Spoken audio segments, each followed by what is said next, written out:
Are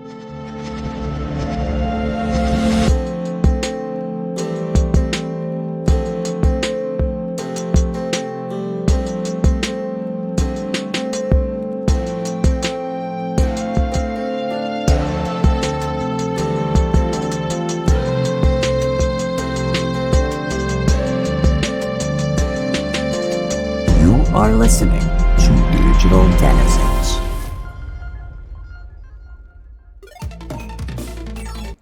What's up, everybody, and welcome to the Digital Denizens, and this is where we live to discuss all things in the ever-expansive gaming realm.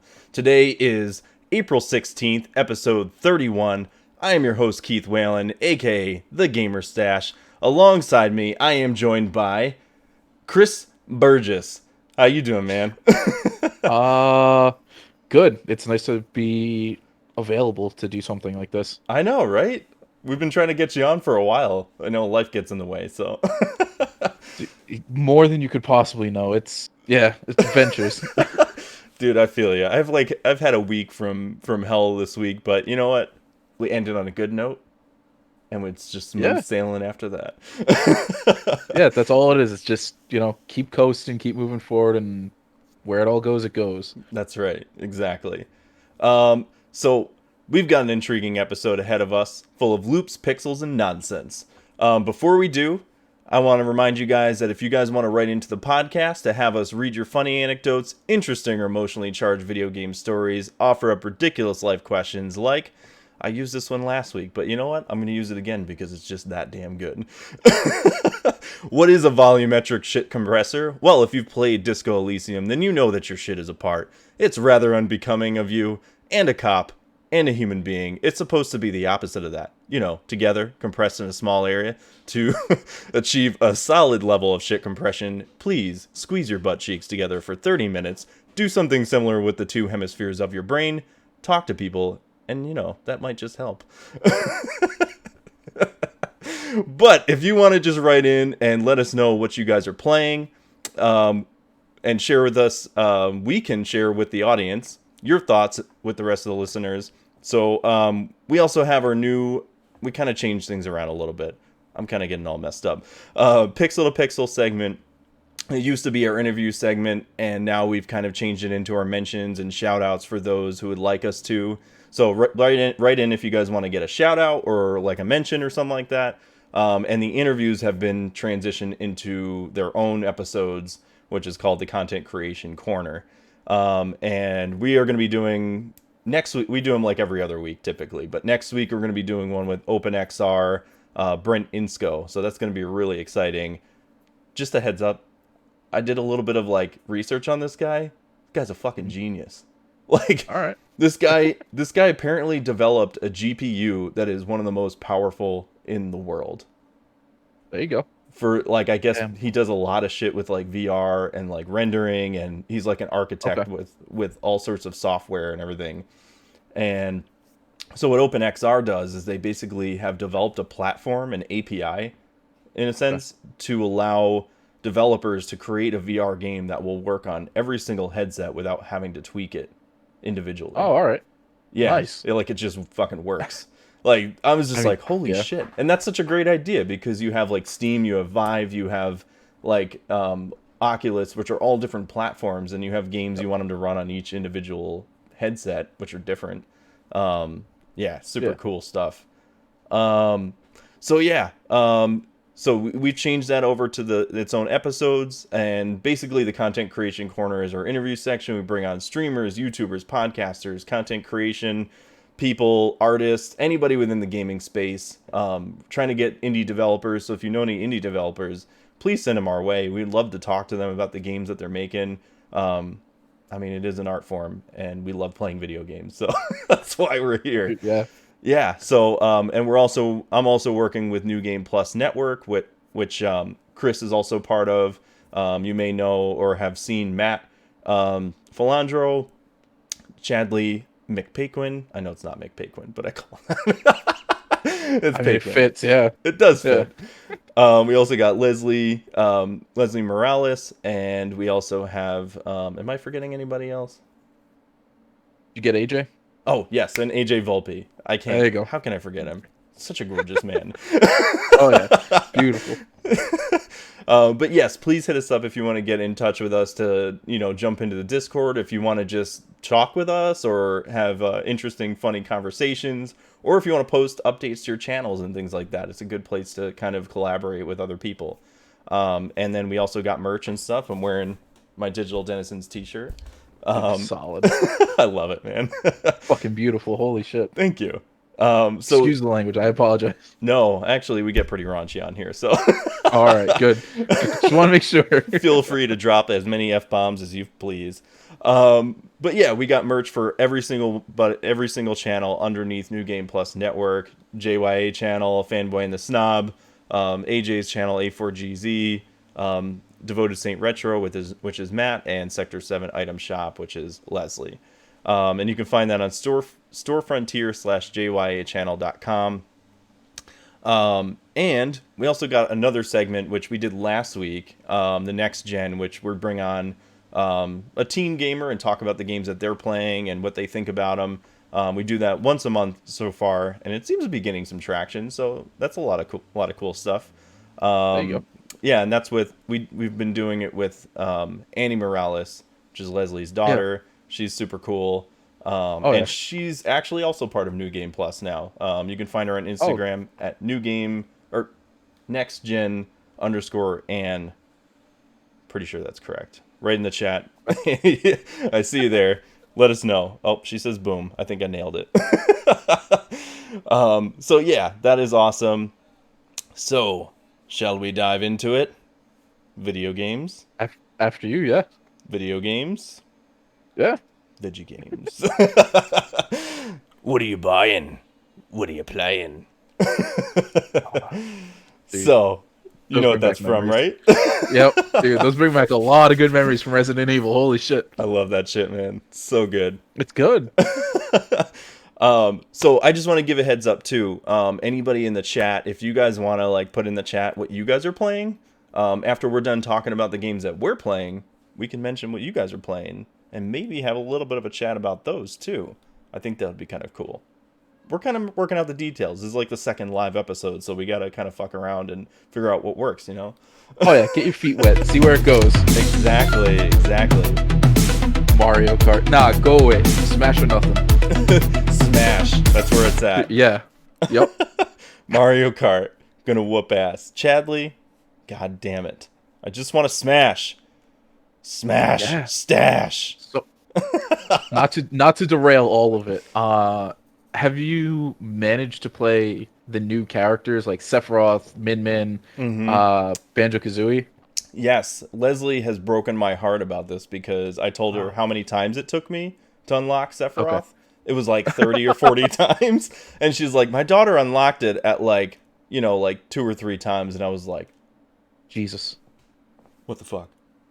Well, I mean, does it allow you to choose any? Because I didn't play it during that opportunity. I didn't have my Switch with me at that time. But it let you choose any character, and you just went against Sephiroth at level 9, right? Yes, and I did try. Okay. It was me and my friend. Wow, I'm totally blanking.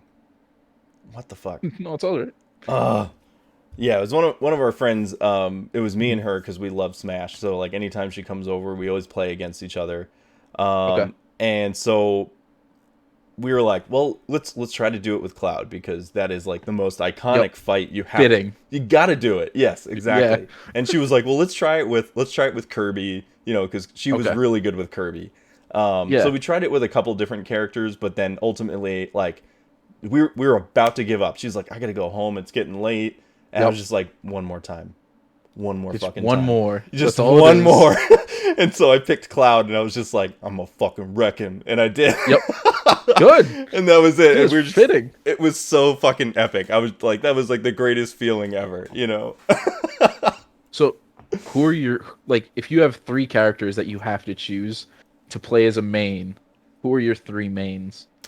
I would have to say, now Sephiroth is definitely one of my favorites because he's got some pretty beastly moves. I do love him. Cloud, and the third, I would just say I'm actually pretty good with Sonic. Okay. Because he moves so fast. You know, Oh yeah, he's got this. He's got everything behind him. It's hard to hit him most of the time. it is. It's And interesting. I would, if I were to add a fourth, I would say probably Samus. Samus, I love playing as. All right. Yeah. No, I can get behind that. It's all about So maneuverability. You know what I mean? I got two of those. I got Cloud and I got Sephiroth, who are not sorry, Cloud and Samus, Dark Samus specifically, who are my mains. Yeah. But my third is Bayonetta. Like she is. She's pretty. I got beast. good with her in the Yeah. Wii U game, and it just carried right over to Ultimate, and everybody. I used to play with a bunch of friends, and it's where I got my moniker Salt Shaker because people would they wouldn't play me after one round with Bayonetta. I was just like, yeah, okay, you're off the stage, bye, gone, and yeah, nobody was happy to play against me. It was That great. is awesome. You know, once you fall into that rhythm, you just know exactly what to do. You know. Yep. As soon as you learn your character, like you know how to get your steps going. Exactly. Oh fuck. So, let's start with you, Chris. What have you been playing lately, man?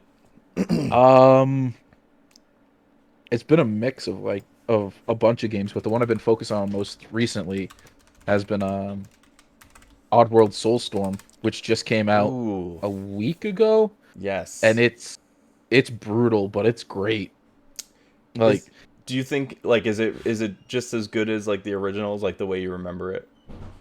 so what's more interesting of what they decided to do with the Oddworld series, they brought it back with New and Tasty, which was a ground up remake of Abe's Odyssey for the PlayStation 1. And it was a great game. They increased the number of characters you have to save from 99 to 300, which was an impossible number because that's what you had to save in the second game from the PlayStation 1, Abe's Exodus. And in Soulstorm, which is the Abe's Exodus spiritual remake, but it's a whole brand new game from the ground up. It's 1,300, and the game is just like, yeah, go save 1,300 people, and we'll see how it goes. I do remember and, playing both of those. I think and then I also played Munch's Odyssey, which was on the original Xbox. Oh god, yeah. And it wasn't a bad game. It was. It great. Wasn't. I actually really enjoyed it, and I loved like the character development was really cool. Like you actually get a little more of like an idea of the what were they called? The bad guys, the Muddikins. No, the Muddikins are like Abe.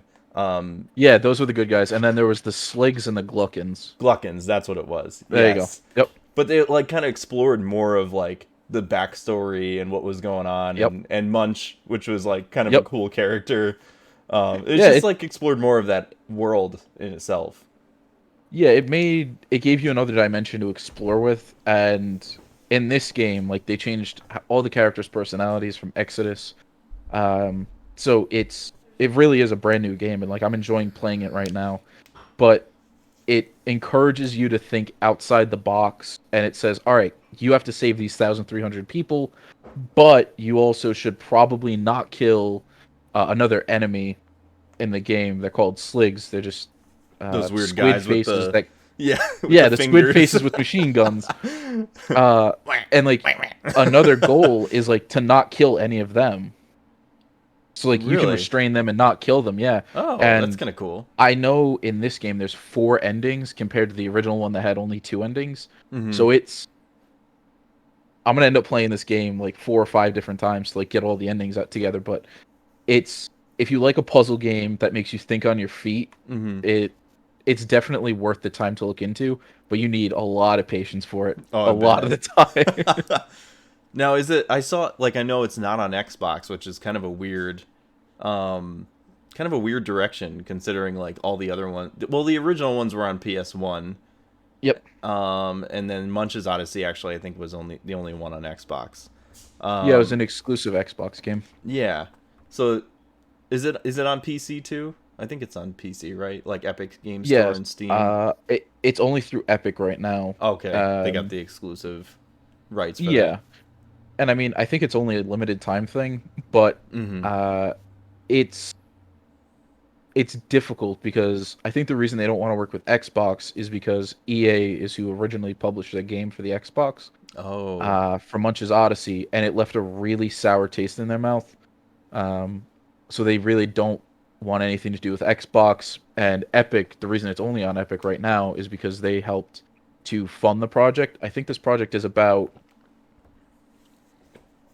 6 years or 7 years in the making. I forget when Wow. New and Tasty came out, but yeah, it's Yeah, been a while. I think it's been a couple years since New and Tasty Oh came yeah, out. absolutely. Uh, the biggest thing is that it does have a lot of bugs, but it's not. They're not game-breaking bugs. Like I've had the game freeze a few times. It's nothing terrible, Yeah. but compared to like Cyberpunk, for example, uh, It's nothing. yeah, like it wasn't a bad game, but like you're not just gonna disappear through the world. Like it's Yeah. just a minor freeze here or there, small hiccups, stuff like that. Okay. Yeah. So what do you think about the combat compared to like the original games? Uh, it really stays true to the originals, at least in the specs of, all right, you can have you have the Medoxans follow you, so you can save them. You can possess enemies, which is a fantastic feature. It allows you to walk around without the opportunity of being killed. The biggest change that they made to it was what Lorne Lanning calls as crafting light. Mm-hmm. So you can collect items throughout the world, and you can craft. For example, you can pick up gumballs or jawbreakers, for lack of a better term, which you can use to knock enemies unconscious. Oh, that's cool.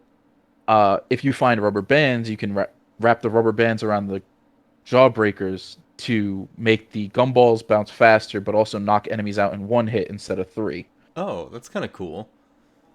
You can also, it's one of the hardest things to craft, but you can turn a fire extinguisher into a flamethrower, which I How do you do that?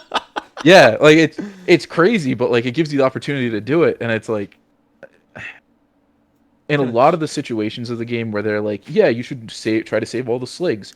It doesn't give you the opportunity to save them because of how difficult these sections get. It's possible, but I'm assuming for the best outcome, you want to be able to save The all of the mannequins. sligs without killing them, and all the Medokans without having them pass away either. So Yeah. it is a very intricate game, and if you again, it's just puzzle platformer. It's all 2D for lack of a better term, but it also has the 3D aspects of the background and foreground. So it gives you a lot to think about. It's That is really cool. So is yeah, so is the combat very similar to the originals? How is like mostly like dropping stuff on the enemies? Like uh, if you try to it's confront them actually or come up behind them, they'll like probably shoot you or yeah. So if you're controlling Abe, who's your main character, it's very much in that same vein. If you want to avoid combat as much as possible, but with this crafting opportunity, it gives you the ability to knock enemies unconscious, which gives you an opportunity to restrain them, tie them up, get them out of your way oh, without causing, okay. without killing them. But it still allows you that opportunity to say, all right, well, I can kill these sligs, and it even keeps track of how many sligs you've killed or how many Badakans you've saved or killed, and it's like it leads to a Kwarma, which is Mm, basically throughout the entire game like your karmic being, I guess is the best way I can put it. okay. And your goal is to just be the least possible asshole in the game. Like, So yeah, does that deter? Do you think you obviously haven't finished it yet, but does that yeah. determine the ending of the game? Like your karmic I'm assuming it's going levels? to, yeah. Okay, that's pretty cool. Yeah, I'm really And excited to play that. I've been wanting to for a while. so it's free on PlayStation right now, which is great. Really? So yeah, anybody who wants to get it, you can grab it on PlayStation 4. You can get the upgrade to PlayStation 5. Um, Shoot. the on I bought it on Steam, Epic, excuse me, because Mm-hmm. I want to support Oddworld Inhabitants, the creators of the game. Yeah. I've loved their games for forever, so spending $30 on a game compared to the normal 70, it's Yeah. awesome. That's actually not bad. I'd totally pay Yeah. $30 for that. Yeah, that's awesome, man. Um, anything else that you want to mention about it? Uh, just play it twice. Be as terrible of a person as you can, kill everybody, but be as good a person as you can and try to save everybody. Yeah. Because seeing both endings is going to be interesting. I think that's really cool. Yeah. I mean, Yeah. graphically, it looks freaking awesome. Like I Oh yeah, it's watched a some of mass the overhaul. Yeah, I watched like some of the like there was like some videos and stuff they have on their website showing like the graphics Yep. up close, like the textures of the characters and everything. Yep. I'm like, holy shit, they've come a long way. Oh, absolutely. It's scarier because you go back to the PlayStation 1 game, Abe's Odyssey is the one that I'll reference the most for this. All of the characters, they all use the same, like, 6 models, I want to say. Yeah. But at least in this one, like, all of the Madokans have a different voice. Abe is completely overhauled from how he looks. The Sligs, there are, like, 6 different variants of them compared to the original 1 or 2 that there were in the game. Yeah. And then all the Gluckins have, like, a brand new personality that's, like, their own separate thing, and they all have a different look, so it's a mass overhaul from what it used to be. That's really cool, man. Oh, man, Yeah. I can't wait to play that. I might have to download that after this. Yeah, absolutely. That's really cool. Yeah. What else are you playing? Final Fantasy VIII. Really? Is it like the remastered or? No, so I have an emulator that I made with a Raspberry Pi, and I downloaded the old Final Fantasy VIII ROMs. So I've been playing that again, and it's my personal favorite. It's the game is personally, it's better than 7. Sorry, Leslie, you can hate me all you want. I'll say it right now. But yeah, 8 is like my personal favorite, and it's personally the best out of the bunch. But I've been playing that. I'm curious. Why do you like that one more? 7 is a great game. 10 is a great game. 9 is a great game. But 8 is like the ugly cousin that nobody wants to sit next to at Thanksgiving, and it's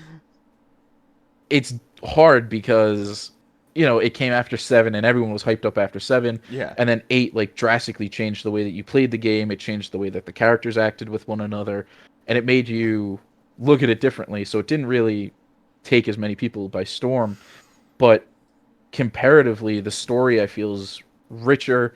It's more interesting, but the combat also makes you rely on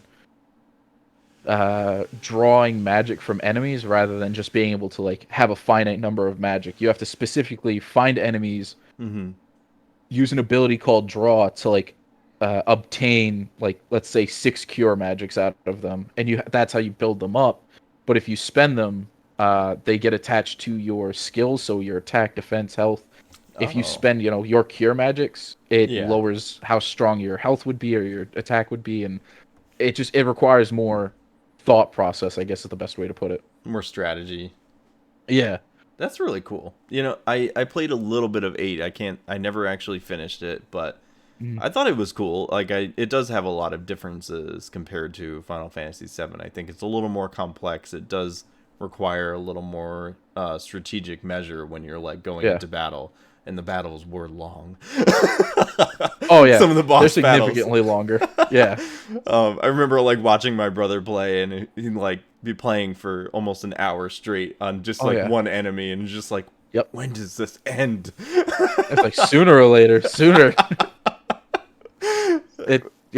It's different, but I think they perfected the battle system in 10, but 8 is just, I don't know. It was my personal favorite. That's what it is. Yeah, no, nothing wrong with that. Yeah, 7 I think was definitely my favorite, just because I love the characters, and I love that sort of like cyberpunky kind of style. Like it's like cyberpunk / steampunk combined into one, and it was just like a cool mixture, and I love that the way they designed the world of like Midgar and all of that kind of stuff, Oh, absolutely. Definitely. But I would agree it's definitely easier than 8. Oh yeah. By a long shot. Oh, dude, no doubt, under any circumstance. But did you play 7 Remake? I did, yes. And I love it. Good. I love every bit of it. I was hoping to hear that. Dude, everybody was like, "Oh, it's going to take you like 30 hours to beat it." I beat it in like 70 hours. I was like, I literally tried to do everything I could possibly do in that game. Because I never actually finished the original Final Fantasy VII. Like, I played it a bunch of times when I was a kid, but just, I didn't like the turn-based system. I can appreciate it now. Like, I played it a little bit on my Switch before it came out, the remake came out. But I was just like, this is the way I've always wanted to play the game. Being able to, like, run around and hack and slash and all that stuff, it's just so much more cinematic, and the way they pulled it off in the new one, I was just like, fucking A, man. F&A Cotton. it was just like, yeah, it's a masterpiece, you know, and I can't wait. Like, part of me is a little salty with Square Enix being like, oh, this is gonna be how we're gonna launch it, but no fucking timeline of like when the next one's gonna come out. But on the other hand, I can totally appreciate them kind of stretching it and being like, you know, we took this 6-hour gameplay of like where the part where you leave Midgar. Yep. And then filling all of this stuff in. And it wasn't just like filler. Like, it was all like, I would say 95% of it was great content. Oh yeah, it was all like story beats. Yeah, exactly. Like they were able to flesh out characters like Jesse. I'm totally team Jesse. So, sorry, Leslie. Team Tifa all the way. I'm sorry. I mean, no, don't get me wrong. I love Tifa, but like, I think they were able to like totally flesh out Jessie in a way that I was just like, I love this character. Oh, absolutely. You know, like she had like 5 minutes of fame in the original game, and then now it's like you get to hang out with her for at least like 15 of those hours. I'm sorry, B. It's only Tifa, no Jessie, no Wedge. Only what? You guys better knock Tifa. It off. I love Jessie. Yeah, they're and causing Wedge. chaos in the chat. Shots fired in the chat, guys. Dude, absolutely. You guys better watch it. Watch it. Well, I mean, not to spoil anything. I know it's, you know, I have a 6-month rule on like spoilers, but this is one of those games where I actively avoid it. Yeah. What happens later in the game, on the stairwell section is the best way that I'll say it without spoiling anything. It's heartbreaking because they flesh her out, and then everything that occurs on it makes you reflect on the whole situation you've had with her. Exactly. And I mean, that was the biggest reason why I was so attached to her, because I was like, oh my god, her and Cloud, they totally could have been an item, and I was all about that. I was like, I loved hanging out with her. She was just such a cool character. I mean, ultimately, you know, like he's meant to be with Tifa, obviously. And anyone who says, you know, Team Aerith, get it right, that's not happening ever. So right, yeah, we all know that. Dude, I'm gonna cause so much shit in the chat. I know. Damn it. But yeah, no, I think it was super cool. Like, you know, just seeing that relationship bond between, like, seeing Jessie kind of like fawn over Cloud, but then, you know, all of that. So, yeah, fucking great game. I can't wait to see what they do with the next. I'm still also very salty about the fact that they're only coming out with the Yuffie DLC for PS5. Fucking retrograde, motherfucker, not intrograde. Yeah, it really is. And I mean, it's cool because like you get to add all that like story beats to it, and you can actually see where Yuffie, like, you know, becomes a part of it. But Square Enix really is just trying to like rake in as much cash as they can. I know they are, and that's what like makes me so mad about the whole thing. You know what I mean? It's just like, Cloud X Wedge. No, B, that's not happening. Nah, man. I mean, I'm all about Cloud.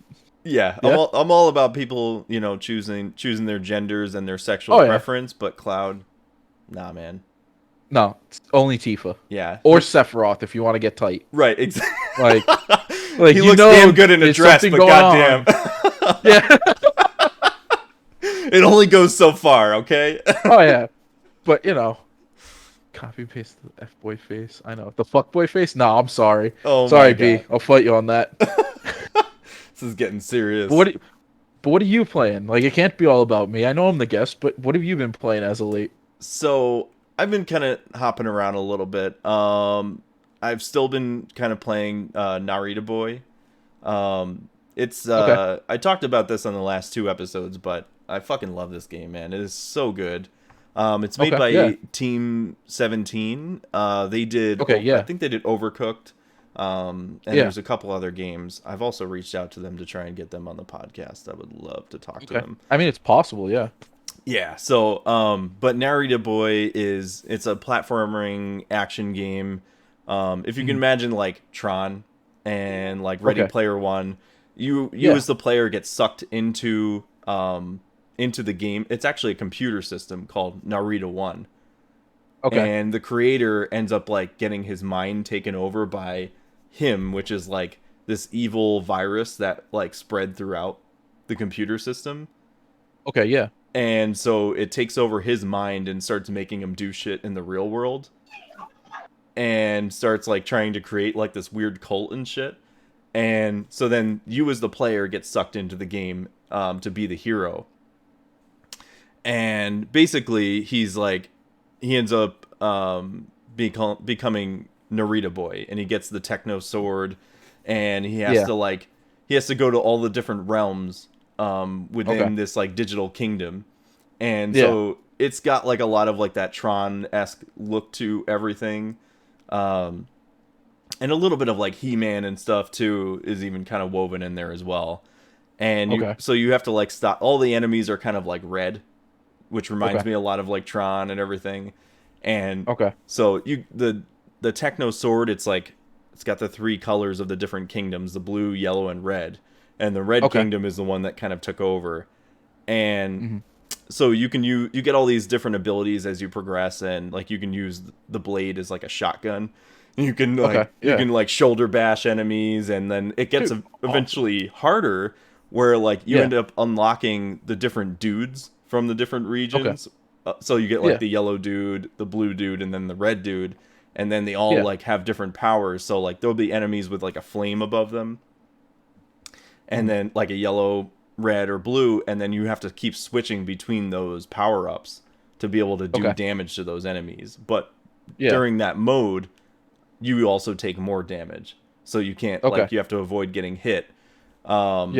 And there's just so many fucking cool moments in that game. It's like a 2D side scroller. The soundtrack is fucking epic. Like if you can imagine, like, have you seen the newer Tron movie, Tron Legacy? Yeah.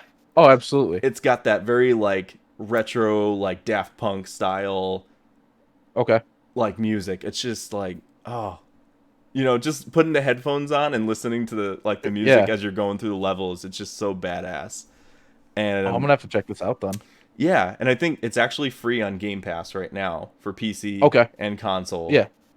And I'm, one thing I did mention this also on the last episode, but I talked to the developer on Twitter, and because I was having an issue with one of their levels. There's like a level where you're like on this servo horse. It's like a robot horse that you're riding through the desert, and it's got this crazy ass like Clint Eastwood fucking music as you're like riding through the desert trying to like get to like the next kingdom, and you're like bashing through enemies, but it was just like moving so fast to the point where it was like hurting my fucking head. Oh Jesus. Okay, yeah. So, like I contacted the developer on Twitter, and he was just like, "Oh yeah, let me get you in touch with support." And they were like, "Oh yeah, we actually did patch it, but for some reason it didn't come through on Game Pass." So they were like, try uninstalling it and then reinstalling it, and then it worked, and it was like I was able to pass it within like one shot. And so I mean, at least they got in touch with you. Yeah, it was just cool to see like how passionate these developers are about their games, that they're, they want people to have the best time playing them. Oh, absolutely, yeah. And then just putting all the love that they can into this game. Like you can see it's just like dripping with like retro nostalgia to its core, and it's like it can be simple at times, but then it can be very challenging also as you like progress through it, and it's just so fucking awesome. Dude, all right, I'm gonna have to take a little peek into it. Yeah, definitely check it out. Dude, yeah. It's got like I won't spoil anything, but it kind of, you have to unlock the memories of the creator to get him back to his old self, to get him out from under the spell of him, which is the enemy. And you kind of like, you peek into his childhood and like his family life and all that kind of stuff, and see like how he became who he is in creating the Narita one and all that stuff. And it can be a little emotional at times, like seeing some of that stuff. And I love, some of the, like, indie games like this are some of my like most treasured and favorite games, because they're able to like pull emotion through them And it's like they're not a AAA game either. Like they don't have the craziest graphics or anything like that, but they can tell like an amazing story through it all, you know? Yeah. And I think that's Well, I what's mean, like most impressive. you don't need fantastic graphics to make No. a fantastic game.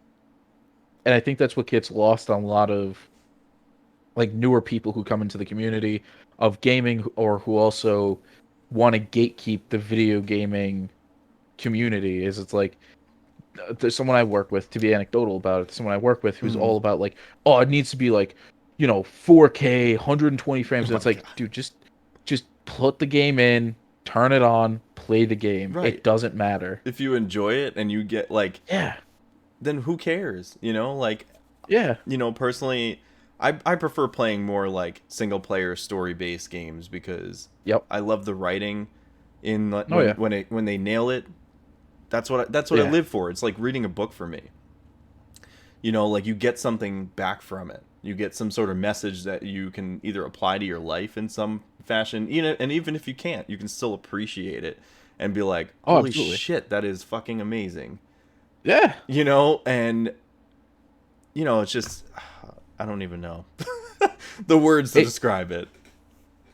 it gets lost the farther we fall into this abyss of, oh well, Call of Duty sold X amount of million Right. games, or Madden sold X amount of million games, FIFA sold X amount of million games, and it's like it what games are, which is an art form, Hmm. gets lost to people who are just like, oh, the graphics don't look good enough. Bah, bah, bah. It's like fuck, Right. just Yeah. like it's the same game you've been playing forever. Pick up a gun, shoot the next guy, move on, and it's just Yeah. like you know, There's a game I can't think of the name of it at the moment, but it's like a 2D side scroller and it's all hand mhm. drawn and it takes place during World War One. Um and like you play as like a couple different characters and like it's not like really voice acted or anything, like it's all like kind of like text based or whatever, but the Okay, music yeah. is so phenomenal. If any of you guys can find out what this is and put it in the chat, I would be so appreciative. But yeah, it's during World War One, and you play as like this father who is like a Frenchman, and his daughter's fiance is a German Mhm. or a Okay, Kraut during World War One, and gets yeah. drafted to Okay. the German army, and then they end up having to fight against each other on opposing sides, and just like the whole, and then like you end up like recruiting the father who is a Frenchman ends up like recruiting other people for the podcast or for his army, and there's like a black Frenchman and a woman and all this stuff, and they all join forces, and then eventually like the fiance ends up actually switching sides to join the Frenchman, Okay. like he saves his life and everything. And it was just like one of the most emotional games I think I've ever played, and it was just like this little short kind of indie game, and I was just like, holy Okay. fuck, man, I don't think I've ever cried in my life as much as this game has Oh made yeah. me. It was just like fucking Yeah. phenomenal. you know um yeah, man. Oh, such a great game. I will let you know when I find out if somebody doesn't Dude, put it in the yes. chat. As soon as you do, let me know what it is. I'll end up picking it up too. Yeah, it's super cool. It's got some funny moments in it too, but it had some Okay. emotional ones as well.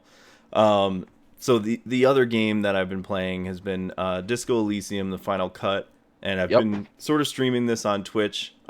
Which if it's not too late, I might stream it tonight. Just a great game, brilliantly written. Also, soundtrack also amazing. It's just like this British kind of post-punk rock. Um, and it's just got like, it doesn't have really any combat in the game, like very seldom, if any.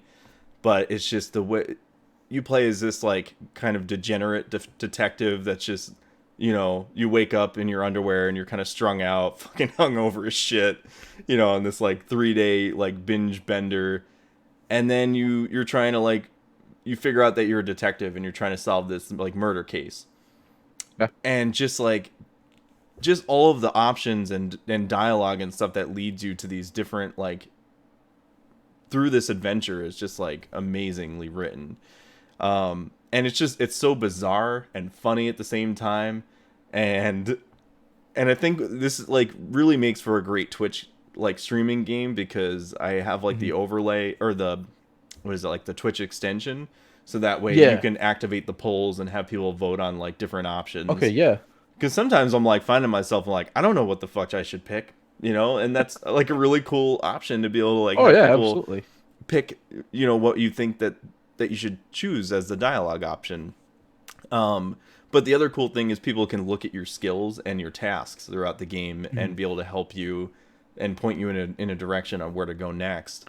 But just like all the characters are so like with the final cut, it's all voice acted now. Whereas like originally it came out last year and it was just, I think the only thing that was voice acted, I think, was the narrator and your inner monologue. Okay. So like you're always kind of going back and forth in your own head. Like your mind is trying to convince you to go like this way. And you're like, yeah, I could totally do that. Or you can be like, nah, man, I'm good. I feel like you're leading me astray and I don't really want that. It's like, you found this pack of cigarettes. You should totally go smoke one. In fact, go buy an entire carton, and you could be like, I shouldn't I? Yeah, might as well. Yeah. And it's just like, it's just wild, But yeah, I've been having a lot of fun with that. And then I think I'm also streaming Half-Life Alyx, which I think I probably have one more stream to go, and I'm done with that. And I think I finally fixed my streaming issue, which was caused by a fucking virus on my computer that was causing my CPU to spike. Oh, I'm so glad I fixed that. So hopefully that is the case. And now I'm trying to figure out what I'm going to stream next with, like, because Tuesday I want to keep like that as my VR streaming day. So I'm like kind of between a couple different games. Boneworks is one of the ones I've been thinking about, which is kind of, it's very inspired by Half-Life. But they've actually, it's interesting is the developers that made Boneworks, actually, I think they did help with Half-Life Alyx at Valve. With like some of the QA and development and stuff like that. So, yeah, there's a lot of like inspiration from it, but you have like full body. You look down, you can see your entire body. You can like you can climb shit, and you like the weapon mechanics and everything are super cool. Like you have holsters all over your body, so you can like put pistols and shit, and you can actually like load in the magazine, and you can pull it back, and you can see the bullets in there. And it has like a really cool like slow motion effect, so you can be like jumping and like fucking shooting in slow motion, and you see the actual like shell casings flying out and all that kind of stuff. So I think awesome. Yeah, and it's just like random funny shit that happens too. So I think like that could be really interesting. The other option is I think Lone Echo is one of my other favorite games, which is Ready at Dawn, which they work for Oculus. But they originally made, what is it, The Order 1886? Yeah, I believe they did. Yeah, they're the guys that are working on Lone Echo, and they're actually in the process of making Lone Echo 2, but you play as this robot companion to a captain of a spaceship, and this like anomaly opens up in space, and then you end up like getting sucked, kind of lost within time. And you kind of have to find your way, but like the mechanics and everything, like the gravity makes you feel like you're actually in space. Okay. Like you pull yourself through the spaceship and everything and manipulate things, and it's just like, holy shit, man, this is like one of the most gorgeous games I've ever seen in my life. That's awesome. And it has a really cool, unique story, I think, to tell too. All right. Yeah, so I think like that would be really fun. So I'm kind of thinking about it. And my brother also recommended maybe playing there's a VR version of The Room, which I think is really cool. There's a lot of cool puzzles and stuff. Yeah, dude, that's if you're gonna do one, I personally would recommend The Room. Just to experience the space. I've seen it played mouse and keyboard, but like playing it in VR would be ridiculously awesome. Yeah, and I think it's probably like a quicker experience, so I could probably do that and then move on to something else, and I think that would be yeah. Yeah, you're right. I think it'd be a lot of fun and have people like It kind of involved in how to help with the puzzles and stuff. it'll also give you the opportunity to, like, I know Alex is, at least from what I've seen, it's a very intense game Hmm. compared to the room. So like if you're gonna play something and you're gonna play the room, it'll give you an opportunity to have a breather for like an episode or two, and then you can jump back into something that's, gung ho, go right for it. Yeah, that's a good idea. That's awesome. S- What about Super Hot? That could be really fun too. I don't have it for Yeah. PC. I have it for PlayStation VR, but that's Okay. not the way to play it. No, and you got to play with actual like with a decent like setup. Yeah, yeah, yeah. I would love to do that on PC. I think it's only like, I want to say it's like 20 or $30 usually. Yeah, it's not that expensive compared to Hmm. most other games. Yeah, so I might have to pick that up. That is a really cool game too. Oh Um, yeah. so yeah, that's pretty much been, and I have been playing God of War 3 and a mix of the new God of War because I never finished the new God of War. And Wait, what? I'm sorry. I know. This isn't the first time I've heard that. I No, know. no, no. We already found the next game you're streaming. Stop playing God of War where it is right now. Finish whatever game you're playing, and you stream the new God of War. That's true. Dude, I could do that. So, where are you? Just so I know what I can and can't say. I'm pretty early in. Like I was only Okay. playing because I had gotten decently far in my last playthrough, but it's been a while, so I just was like, I'm just gonna restart. Okay. So like I think I remember getting past the part where like you have to like go activate the light or whatever from those like portals and stuff. Okay. It's Yeah, very yeah, yeah. I vague, know what but you're talking about. Yeah. um oh, yes, Matt just put it in the chat. Valiant Hearts is the game that I was thinking about. There you go. Okay. Such a great game. Yeah, so um yeah, I don't know why. Like I don't know why I ever stopped playing it. Like I think I have such a terrible time with like starting games and then not finishing them because I get Okay. distracted by fucking literally everything. I'm like, let Well, me try a little bit of this. Let me try a little of that, and then I totally move on and yeah. forget. But all right. But I How do I do want love to it. phrase It is a this great game. without spoiling things to you? Mm-hmm. There are two things I'm going to say. One, you're going to get an artifact that is very reminiscent to a Marvel game, and you not a Marvel game, but the Marvel movies, and you absolutely need to hold on to it because it's a really cool Easter egg. That's cool. I had a feeling that there would be something like that Yeah. in there, considering like you're in Midgar and they mentioned Thor and all that kind of stuff. Oh yeah. You know, I was just like, there has to be. But Yep. Uh, how do I want to phrase this? You're going to want to collect the strongest armor, and when you think you have the strongest armor and the strongest weapon, there's a secret boss that you can fight. And I'm not going to tell you anything about it, but you'll know it because it will ruin you. And when I played it, is it the I Valkyrie? spent the Queen Valkyrie. Oh god. Yeah, I've heard things about it. Like a little bit. I haven't heard a ton, but I remember my buddy telling me he was like it was the most frustrating fucking boss. I'm not going to go into details about it because I want you to experience it on your own. Mm-hmm. But my girlfriend watched me play it all the way through. I think I spent 3 days solid, like just 8-hour sessions trying to beat her.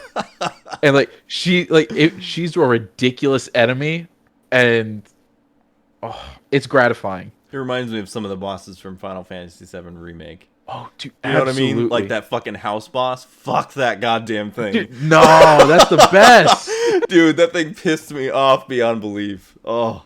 It's like, yeah, you can go for one more. This one's gonna be tough though, and you're like, everything else was great. Yeah. No, this one sucks. Oh my god. Yeah, I know exactly what you mean. In Final Fantasy VII, the remake, did you? I'm gonna spoil it for you. If you have you beat Final Fantasy VII remake? Yes. Yep. Okay. Did you fight Bahamut? Yes. Did you beat Bahamut? I think I did. I want to, Dude. I give you credit for that. I think I think I did beat all of the summons. Mind Okay. you, it was not easy, and Dude, no. it pissed me the fuck off. Like, Haley was like, she's like, you need to stop fucking playing this game like Yeah. now. She's like, I do not like who you are becoming, and I was just like, I'm like consumed by this shit. It's terrifying because like you go through all the summons and then it's like you do get to Bahamut and it's just like, oh fuck, like I'm nothing compared to this. Mm-hmm. You recognize like, oh wow, they did include a secret boss that is gonna bend you over. So, Oh my god, I know, man. It was brutal. Oh man. yeah, just tell her to go get it. Don't Yeah. worry, just have her go get the stuff. Yeah, come get it. I don't mind. It's trying to be secret and like sweet in the chat, and you're just like, nah, just go fucking get it. It'll be fine. So yeah, but so far I am loving it. Like I love that fucking beginning battle with, was it Baldur that you fight in the beginning of God of War, the new one? Oh, dude, yeah. Where Yep. dude, oh my god, that fucking fight is so epic. What I liked about the new God of War game, and it's something that I wish more games did or like tried to do. Mm-hmm. If you play the game, it doesn't make any cuts. Like there's not a single, cut to next scene or cut to frame. All of it's one in-game. single camera shot, and Yep. it's, oh god, it's so cinematic and it's so beautiful, and it's just like, Yeah. oh, Yeah. such a good game. And that's so interesting too, because like going back and playing God of War 3, because I have the remastered version on Yep. PS4, and I was just, playing through that again, I was just like, oh my god, this also looks really good. What they were able to do with it, but it's such a different experience. But Absolutely. not in a disconnected way. Like you can tell it's still connected to the same franchise, but you can tell like what they were going for. Yeah. With the new God of War is almost like in the same vein as like The Last of Us, or Oh, yeah. like it's just very cinematic. It's very like story centric, and you have like sort of those like really cool moments of like character building between Atreus and Kratos, where you see that like divide between Kratos and Atreus, and like he's trying to like be a father figure for him, but he's also trying to like train him at the same time, and he doesn't like, he's like, I don't want to be too rough on him, but at the same time, like I need to make him strong because I don't want him to face the same shit that I faced. Yeah. Growing up, So, I actually did the same thing you're doing. I played God of War 3 recently on PS4 because I had the remaster. The God of War series also really matured.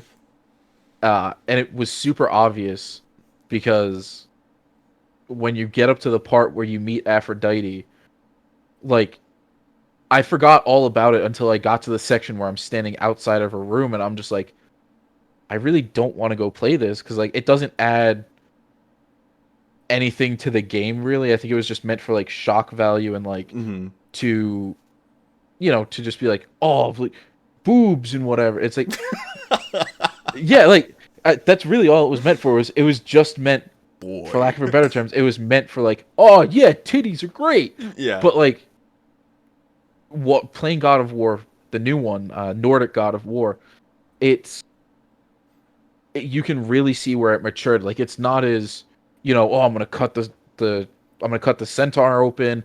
I'm gonna stab a blade through the Minotaur. Like it's a lot more refined, but it doesn't make you regret the original God of War series at all. Yeah, because God of War 3, I think, was definitely the most brutal out of all of them. Yeah. Like in the beginning where he kills Poseidon. It's just like... Yeah, fucking thumbs through the eyes and then fucking snaps his neck, and you're just like, what the fuck, man? We're just in the beginning minutes. What'd you do? Yeah, exactly. And it's, and I mean, this is also, shots fired, but, sorry, Matt, but Kratos is the most badass video game character of all. Absolutely. Absolutely. And it like that game in itself, God of War 3, personally, is the one that like takes the cake for all of them because he kills every single god in the most fucking brutal way he possibly fucking can. You know, I mean, he even kills his own father. Yeah. You know, point proven. But yeah, it's just yeah, such both of them are great games in their own right. But yeah, I see what you're saying. It's just it is more refined, and they kind of they just went in a different way of doing it, but it works perfectly. You know, There's an amazing callback in God of War Nordic that it's just one of the most worthwhile moments in God of War. So I don't want to say anything because you're gonna get to it, and like we can talk about it then. It'll be fine. I can be on another episode, but it gets you hype, and it's super awesome. Is it like a callback to the original games? It's just a callback in general. Okay, all right. So like I'm gonna leave it at where it is, but like, yeah, when you get to that point, if you'd have me again, I'd love to be on that episode at that point, because it's awesome. Yeah, definitely, man, dude. Yeah, I'm glad that I'm definitely like going back to it because it's like, and I think this is the perfect time right now because like there's not a ton of games coming out right now, and there's still a huge backlog from like last year. Like surprisingly, even though we had like such a crazy year with like COVID and stuff, and everything got delayed that was supposed to come out last year, and then also this year, you know, there's still like so many great games that came out last year, and trying to catch up on all that stuff. I think now is a great time to be catching up on those games that we missed or didn't have the time to play. Yeah. So, yeah, I'm excited to go back to it. So, so if you guys want to mention, I think you guys already did it earlier in the chat, but it's been a little while. If you guys want to just tangents, yeah. If you guys want to mention what you guys are playing, we can talk about those a little bit. Yeah. So please put in the chat, and it might be a little bit, so we could probably move on to. Let's see. Touching butts. Sorry, Chris is putting shit in the document, and I'm just having to read. Yeah, right. Absolutely. Oh my god, that was amazing. Oh shit. Let me see if I can go back to the earlier in the chat here. Oh, it won't let me go back as far as the beginning. Definitely like 12 years old. I apologize. I know, I'm pretty immature too. Nah, life's too short. We gotta be. That's right, exactly. Yeah, so let us know what you guys are playing in the chat, and we can talk about it a little bit. In the meantime, let's move on to the news section. So the first bit here, I'm really excited about this. I pulled this article from Engadget. This is the Mass Effect Legendary Edition. There was a comparison trailer that shows off all the upgrades. My God, man. I can't wait to fucking play this. I think it's May 14th is when the Legendary Edition of Mass Effect comes out. And I think they did a really good job on like improving like the textures and everything, and all of the environments, especially like the aliens. You see the different like textures and stuff that they changed, and it looks more up to date with like Mass Effect 3, but even better than that. Okay. And then like the scenes where you're driving around in the Mako, like the environments and everything look fucking awesome. One thing I have to say though is like some of the lighting looks a little bit weird. Oh yeah. Like it looks like they kind of just like brightened up everything, because like, and I don't know if that was like the time of like the originals when they came out, they just didn't have the sort of lighting that they have now. And then you look at this one and it's like, and I'm sure that might be something you could probably tweak within the settings, like the brightness or whatever, and shadows, it's always like some sort of option in there. But I guess they have like 4K improvements coming to the trilogy. Let's see. trying to think what else. So I never sorry, go ahead. played Mass Effect. Is it worth? Like, I never played any of the Mass Effect games. So is it worth playing? I think so. Yeah. Okay. It is definitely like one of my favorite trilogy games in a long time. I mean, it's just like it just captures that feeling of like Star Wars mixed with like I guess Star Trek, like kind of like a cross between Battlestar Galactica a little bit. It's just, but in terms like the combat's really well done, and I'm assuming they probably reworked some of the combat to work, especially like the first game. The first game was great, but going back to it now, like the original, you can see it's very rough. Okay. Yeah, and there's a lot of those scenes where you're driving around in the Mako, which is like that. It's like the all-terrain vehicle that you ride around on the surface of like the planets and stuff, like mining or whatever. And it was just like all these like very vast open areas with like nothing to do. Like you would land on a planet and you'd be driving around forever and find two things on this entire planet.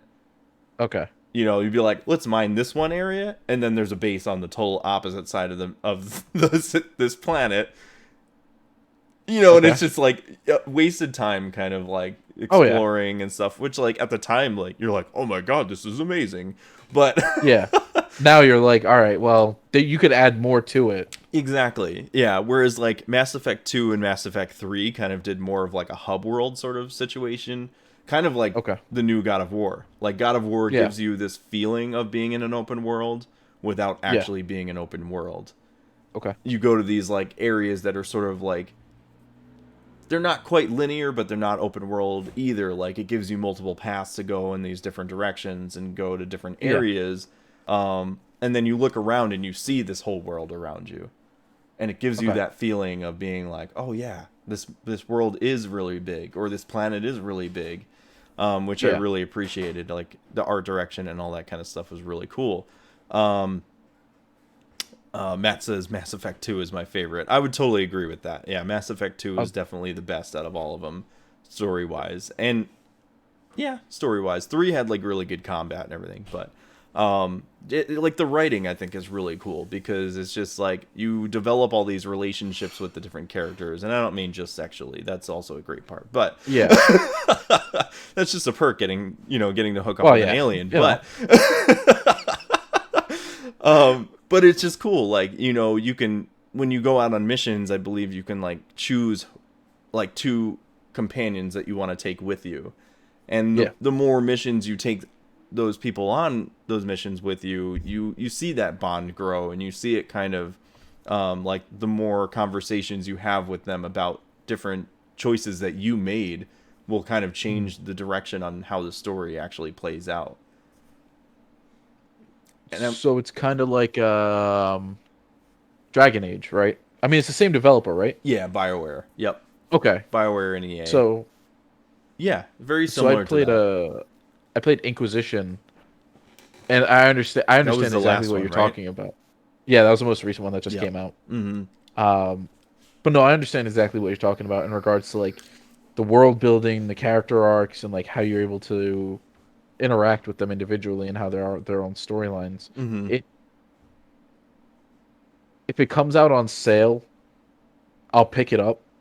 But I think games that are like super hyped like that, especially watching what happened with Mass Effect 3 and like how everybody turned their nose up at the ending, even though I watched the ending, I read about like, the whole storyline and the plot points that led up to it.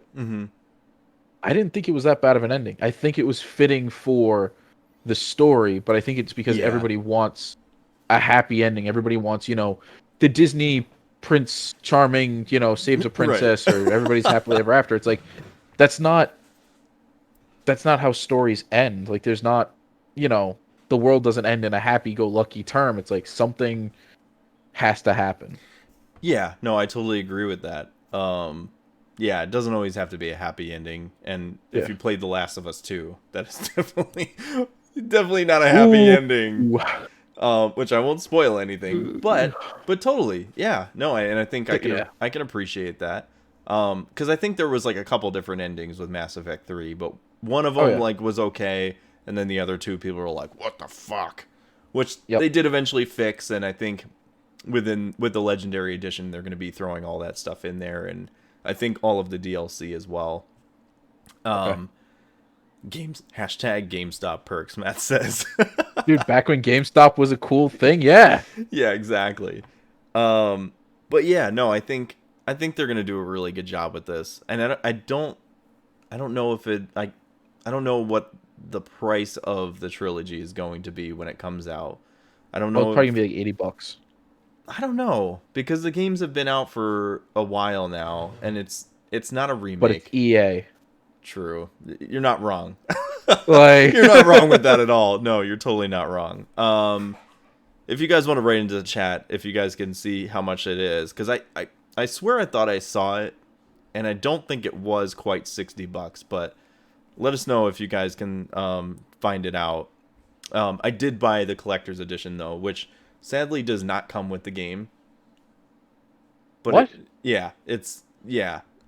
There's been some companies that do this where it doesn't come with the game, which I guess is kind of a cool thing, because like for people who do collect the collector's editions, don't want to open them to take the game out, and then it decreases the value for some reason, you know.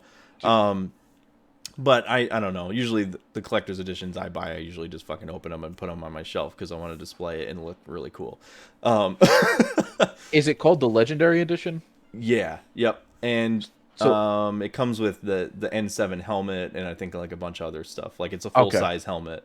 So it was like I think it was like 150 for that set, but dude, no. If it doesn't come with the game, no. So like I do the same thing you do. I like to buy the limited edition items because like it's cool to display them. So like I have the Destiny 2 PS4 or the Destiny PS4. Oh, which, the white one. You know, yeah. Like I'm not getting rid of that ever. That is really cool. Yeah. But like, I used to up here above like on my shelf. I used to have a Heartless, a shadow figure that was about this big that came with the Kingdom Hearts like 2 collection. Oh that yeah, came out on PS3. That. Yep. So it's like I know exactly what you're talking about, but dude, I couldn't spend $150 and justify it without getting the game too. Dude, like, oh, that's heartbreaking. I'm sorry. I know. I saw the helmet and I was just like, oh, dude, I need that. Yeah, I'm in the same boat with you. It's like, well, fuck, there goes all that money. Yeah, exactly. Yeah. Oh, so yeah, Matt says it is $60 on Xbox and PS4. So there you go. I'm gonna have to spend another $60 on that game. I mean, if it's worth it, it's worth it. I'm not gonna say no. That's true. I have spent more on collector's editions, like the Final Fantasy VII First Class Edition, which was $250. I came this close to getting it. Yeah, and I talked myself out of it because I was like, I can't justify it right now. I genuinely can't. So I know. I got that one, and then recently I finally got my Barrett figure from the Play Arts guy. There you go. Which I got him standing right next to Cloud on the motorcycle. Speaking of Play Arts, I have an old school Kingdom Hearts 1 Sephiroth. Oh, that's cool. And it's the one that they don't release anymore. So like, I have him in my office at my work, on top of a Street Fighter 2 sign that Matt made for me that lights up and everything. Oh, that's awesome. Dude, everybody walks into my office like, oh, you got Sephiroth, and I'm like, oh shit! All the nerds in my office, they know. No. Dude, I'm waiting to see it disappear one day because it's like I'm gonna go on a tirade. If this goes missing one day, somebody's gonna fucking die. Dude, absolutely. But between that and the Street Fighter 2 marquee logo that Matt made for me, dude, everybody walks into my office and they're like, wow, you have the most personality. And it's like, yeah, if you want something, go check out Matt's shit. He makes awesome stuff. Yes. I need to start doing that at my office, honestly. I work in a medical office, but fuck it, man. I want to stand Dude, yeah, like, if you have an opportunity, just get stuff together, put it up, and it's like, make it your own space, you know? That's right, exactly. Dude. Matt also said EA Access might include it, or Game Pass for Mass Effect Legendary Edition. So that might be something to keep an eye out, because I know EA Access is kind of roped in with Game Pass now. Yeah. Like on PC, if you have Game Pass, which I do, I think EA Access comes with it. But for this is like the weird thing about Xbox Game Pass. Like for consoles, you have to buy it as like a separate subscription. But on PC, it's like, you get both of them. Right, which it doesn't make any sense. But then, like, Matt was also talking about, like, let's play Outriders. And I was like, oh, yeah, that'd be cool. But it's free on console through Game Pass, but it's not for PC. Like, just fucking make it the same, guys. Come on. Like, why do we got to make this complicated? Outriders is such a hard game for me to say... To pay $60 for. So I played the demo on PS4. Mm-hmm. And it's a game that you shouldn't play on the PS4 because it's really... It's choppy and it's difficult to play and it doesn't look great. Like I played it on PC because I got the demo for it too, and it looks phenomenal. But it's made for next gen consoles, but it's trying to be Destiny without being Destiny. Yeah. And it's just like I see a little bit of Destiny. Some of it kind of reminds me of Mass Effect a little bit with some of the abilities and things. And a little bit of Gears of War because it's people can fly, which I think some of them worked on some of the Gears of War games. They also made the Painkiller games way back in the day. Holy hell! Wow. Okay. Yeah. Which have you ever played them? Yeah, I played bits and pieces of them. I didn't really dive too deep into it just because it wasn't my cup of tea. And that's back when Blockbuster was around. So I was I'll rent this game for a day. It'll be great. Yeah. Or Hollywood Video. And you were yeah, cool. I'll return this in a week. It'll be awesome. Yeah. But it's they're very Doom-esque, very Doom, Quake-esque, first person shooter, just like a bullet hell sort of game, Yeah. So it's interesting to see them kind of doing something a little different, but yeah, I'll probably wait to play it once they kind of hash out a lot of those bugs and things like that, because it seems like it's an early access game without being early access, which was fucking Fallout 76 was like that. Not as this probably isn't as bad as that, but I'm just Fallout 76 came out and they're like, it's released, but had so many issues with it. And it's if you only just announced it as a beta, people would have forgiven you. It's also No Man's Sky. So I regret to say it, I bought into the No Man's Sky hype at the beginning. I did too. It's better now. It's great now. Yeah. Yeah. It's awesome. Yeah. Dude, it was bad times. I know. I was disappointed when it first came out. Yeah. Everybody. But again, it's nice to see where it is and to see how much it's improved. Mm-hmm. So yeah, exactly. Yeah, so so everybody check out Mass Effect Legendary Edition. That trailer kind of shows a comparison of what it used to look like and what it looks like now to what it is now. Yeah. And I think it is it's a big leap from what it used to be. Oh yeah. Let's see. Speaking of bringing back old games in a new light. Dude, that segue was clean. Thank you, man. I appreciate that. Yeah. Sony Bend was reportedly working on a new Uncharted game that was meant to be a reboot of sorts, apparently. So I pulled this article from PlayStation Lifestyle. According to an interesting new report by Bloomberg's Jason Schreier, Sony's Bend Studio was once tasked with creating a brand new Uncharted game under Naughty Dog's supervision. However, the team was unhappy with this, resulting in a number of lead developers resigning, and eventually Bend Studio's management asked to be taken off the project and now are working on a game of their own. Oh, wow. Yeah, so, and if you're not familiar with Sony Bend, they were the guys who did Days Gone. Okay. So, and there's some more news about Sony Bend Studios, because apparently they also had pitched Days Gone 2 to Sony, and Sony basically shot it down. Yeah. Which is kind of sad, because I never finished Days Gone. And I'll say in terms of story, it wasn't strong. The writing wasn't great. I think the gameplay was the biggest part that held it up, but even that got a little bit repetitive at times. But I think if they were to have a chance to look at what they did in the first game and improve on it, I think the second one could be something better. Yeah, You know, absolutely. I mean, it was a new IP. You know, like they took a shot on it. I think it was a good first attempt. It wasn't a terrible game by any means. No, You know, it was pretty cool, but yeah, it's just, yeah, this is kind of weird. So I wonder if like they shot down the Uncharted game because Naughty Dog wants to be the ones to work on it. they might have, but I also think it's way too soon to do a reboot of that franchise. I would also agree. I don't think that a reboot is what Uncharted needs, honestly. No, Like it's not like Tomb Raider.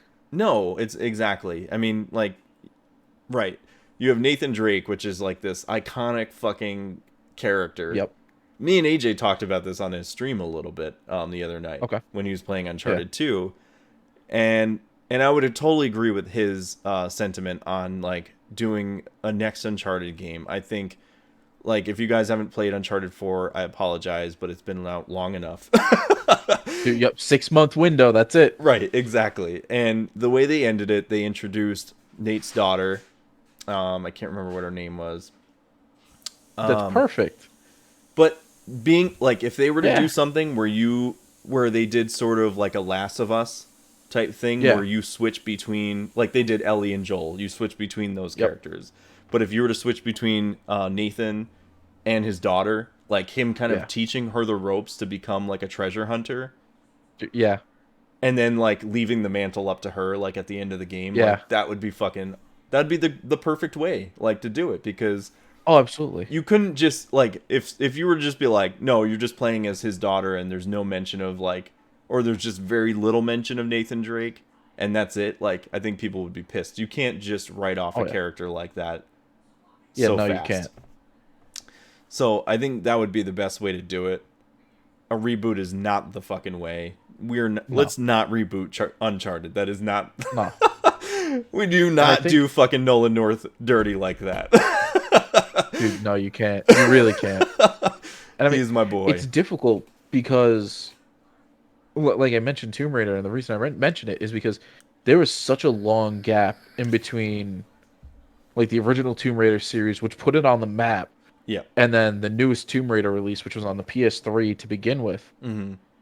And it really revitalized that series in a way that you don't see with many series. I think the only other ones I can mention would be like Crash and Spyro, but like those are just remakes. It's not a retelling or a reimagining.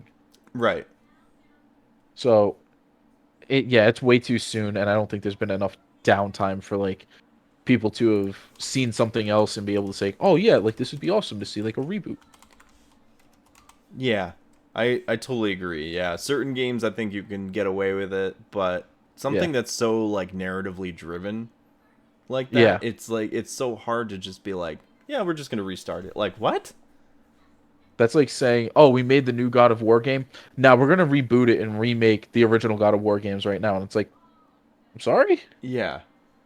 like it would be doing a disservice to the games you've already created. Exactly. Yeah, and I think like it's like the same sentiment like with the Spider-Man movies. Like if they just Yep. stuck with it and just kept continuing them on, even if they did change the actor or whatever who was to play Yep. Spider-Man, but kept it in like sequence and kept building on Yeah. the story, people wouldn't fucking give a shit. But they keep rebooting it like every fucking couple years, and it's like, can we just stop already? I think they've got to a point, especially seeing how they did the creative work with Marvel. Sony finally realized, hey, maybe we should make a movie that like we can just keep building on rather than saying, all right, cool, you have a trilogy, you have another trilogy, and now we're gonna make another trilogy. It's like, no, just play it out. We'll see where it all goes, and Yeah. then hopefully they kill off Peter Parker and they hand the mantle over to Miles Morales, like how it's supposed to happen. That'd be cool. But- yeah. We'll see what happens. Yeah, exactly.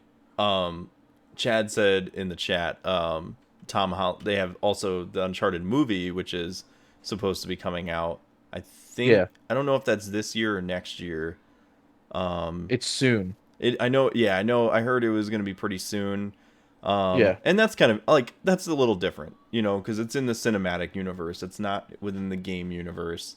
So obviously, like that is sort of a reboot in itself, but it's not the same. You know, like you can't do that with the games. I also think they're gonna avoid a movie tie-in.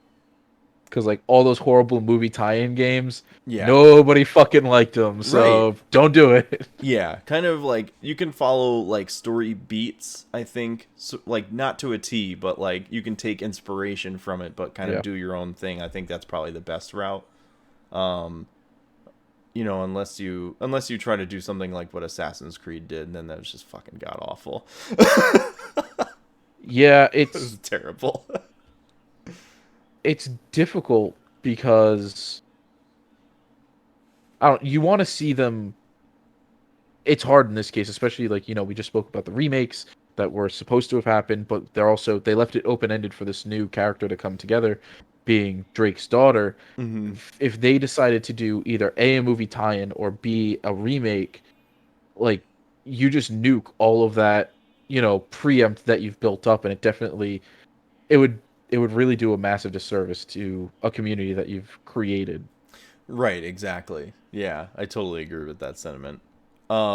Chad also says, and F that, they haven't given Peter enough story to kill him already. No, they can kill him. He already got killed once in Endgame, so you know what? Just do it again! That's true. That is very true. And then he said, Yep. Street Fighter the movie game was great, right? No. No, we don't talk about that. We don't talk about that. We don't talk about Fight Club, Chadley. That's rule No. number one. So this next bit here, like I have 3 articles that are kind of leading one into another. The next one I got from Polygon. The Last of Us remake is coming for PS5, but at a cost to PlayStation morale. What the fuck are you doing? Why? Why would you like? Do we need a Last of Us remake? So is it a remake or a remaster? Remake. They already remastered the game like a year after it came out. On PS4, yeah. It came out on PS3, and then when PS4 came out, they did the remaster like a year after its release.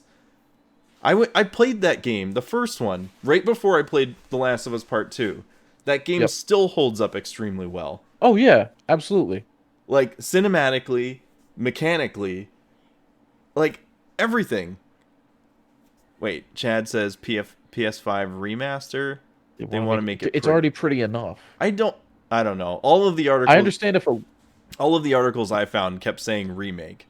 And everybody, like even Jason Schreier was saying, he was like, this is not the time for a remake. If they want to remaster it again, that's fine. Like I'd be fine if they wanted to put it in like the Last of Us 2 engine and make it look a little nicer and maybe kind of smooth out some of the mechanics and make it kind of more in line with The Last of Us 2.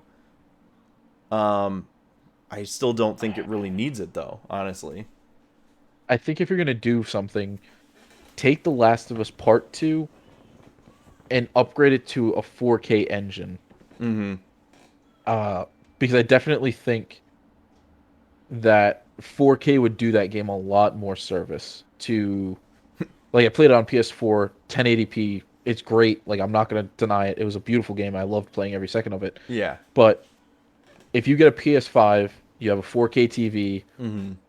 I definitely think, like, that would be a better situation. Yeah, I think doing a doing that with The Last of Us Part 2 would be good. If they wanted to re-release The Last of Us Part 1 on PS5 and do sort of like I'm not going to say no. I wouldn't say no, right? Like, no. I fucking hope you're not going to charge full price for it. No, bundle it together with The Last of Us Part 2. That's like, actually, at least. yeah, that's actually a pretty good idea. Yeah. Chad also says maybe they don't know the difference between remake and remaster. I mean, maybe, but if it's from so many outlets, like, no, Yeah. it probably... Yeah, I don't know. Yeah, it's just weird because, like, yeah, the first Last of Us came out in 2013. Like, that was not that long ago. No. You know what I mean? It just doesn't seem like the right time to do it. But if they want to do a remaster, I think that's probably more in line in the direction that they should Yeah. go with it. But yeah, apparently it's kind of like causing a rift within Naughty Dog and has caused some employees to actually quit and move on to other studios because, I mean, probably a lot of them have worked on the game already. So it's like, Yeah. now they just get to do the same shit again when they could be Yeah. going to another studio and working on something just as good, but new IP or something different. I think if there's a game that they should remaster, Mm-hmm. or even do like a remake, a ground up remake, Jack and Daxter. Yeah. Like that trilogy would be awesome to see. Yes, I totally agree with that. And that's kind of like that's like kind of the third leg of this conversation is that Naughty Dog is still struggling to do like a multi-project development. You know, like they've tried for years to try and do like Uncharted and Last of Us, and it seems like they're kind of like sort of overlapping, but that's as far as they can get. Whereas like other Yeah. studios have like, you know, one section, you have one half of the studio working on this game, and then they have the other half of the studio working on this other game. And at one point, I think they talk about how they wanted to do a Jack and Daxter, but then they didn't because they were in the process of, I think, working on Uncharted 4. Yeah. Yeah, I think it was Uncharted 4.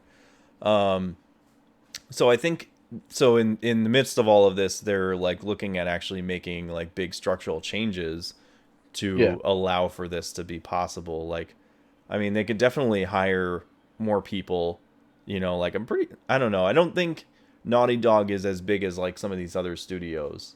I think that's like the other thing we got to think about too, though. Yeah. You know, they're not like Bethesda where they have like 400 plus employees at their company where they don't know how to Yeah. do anything right.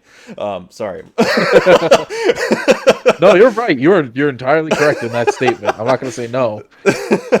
But, you know, I think they only have like maybe, you know, right here it actually says, but now we're 300 people in the studio and things have to change. So, Yeah. so they do have 300 people, but I mean, you know, the way they do things currently, the work really shows in their games. Oh, absolutely. You know, unlike Bethesda, where like you don't have all these bugs and you don't have all of these like inconsistencies and things that you don't like about the games. Like every bit of it is like, you know, handcrafted within the story, the writing, the art direction, the character design and world design and all that kind of stuff. It's just like you can see it in every aspect, which like even if they were to be like, oh, we're just gonna keep doing the same process, Yeah. I mean, I'd be okay with that, but I guess it's, you know, I don't work for the company either, so that's kind of hard to say. Like, you know, if you were to keep working on the same thing for so long, you know, it's like, would you get bored?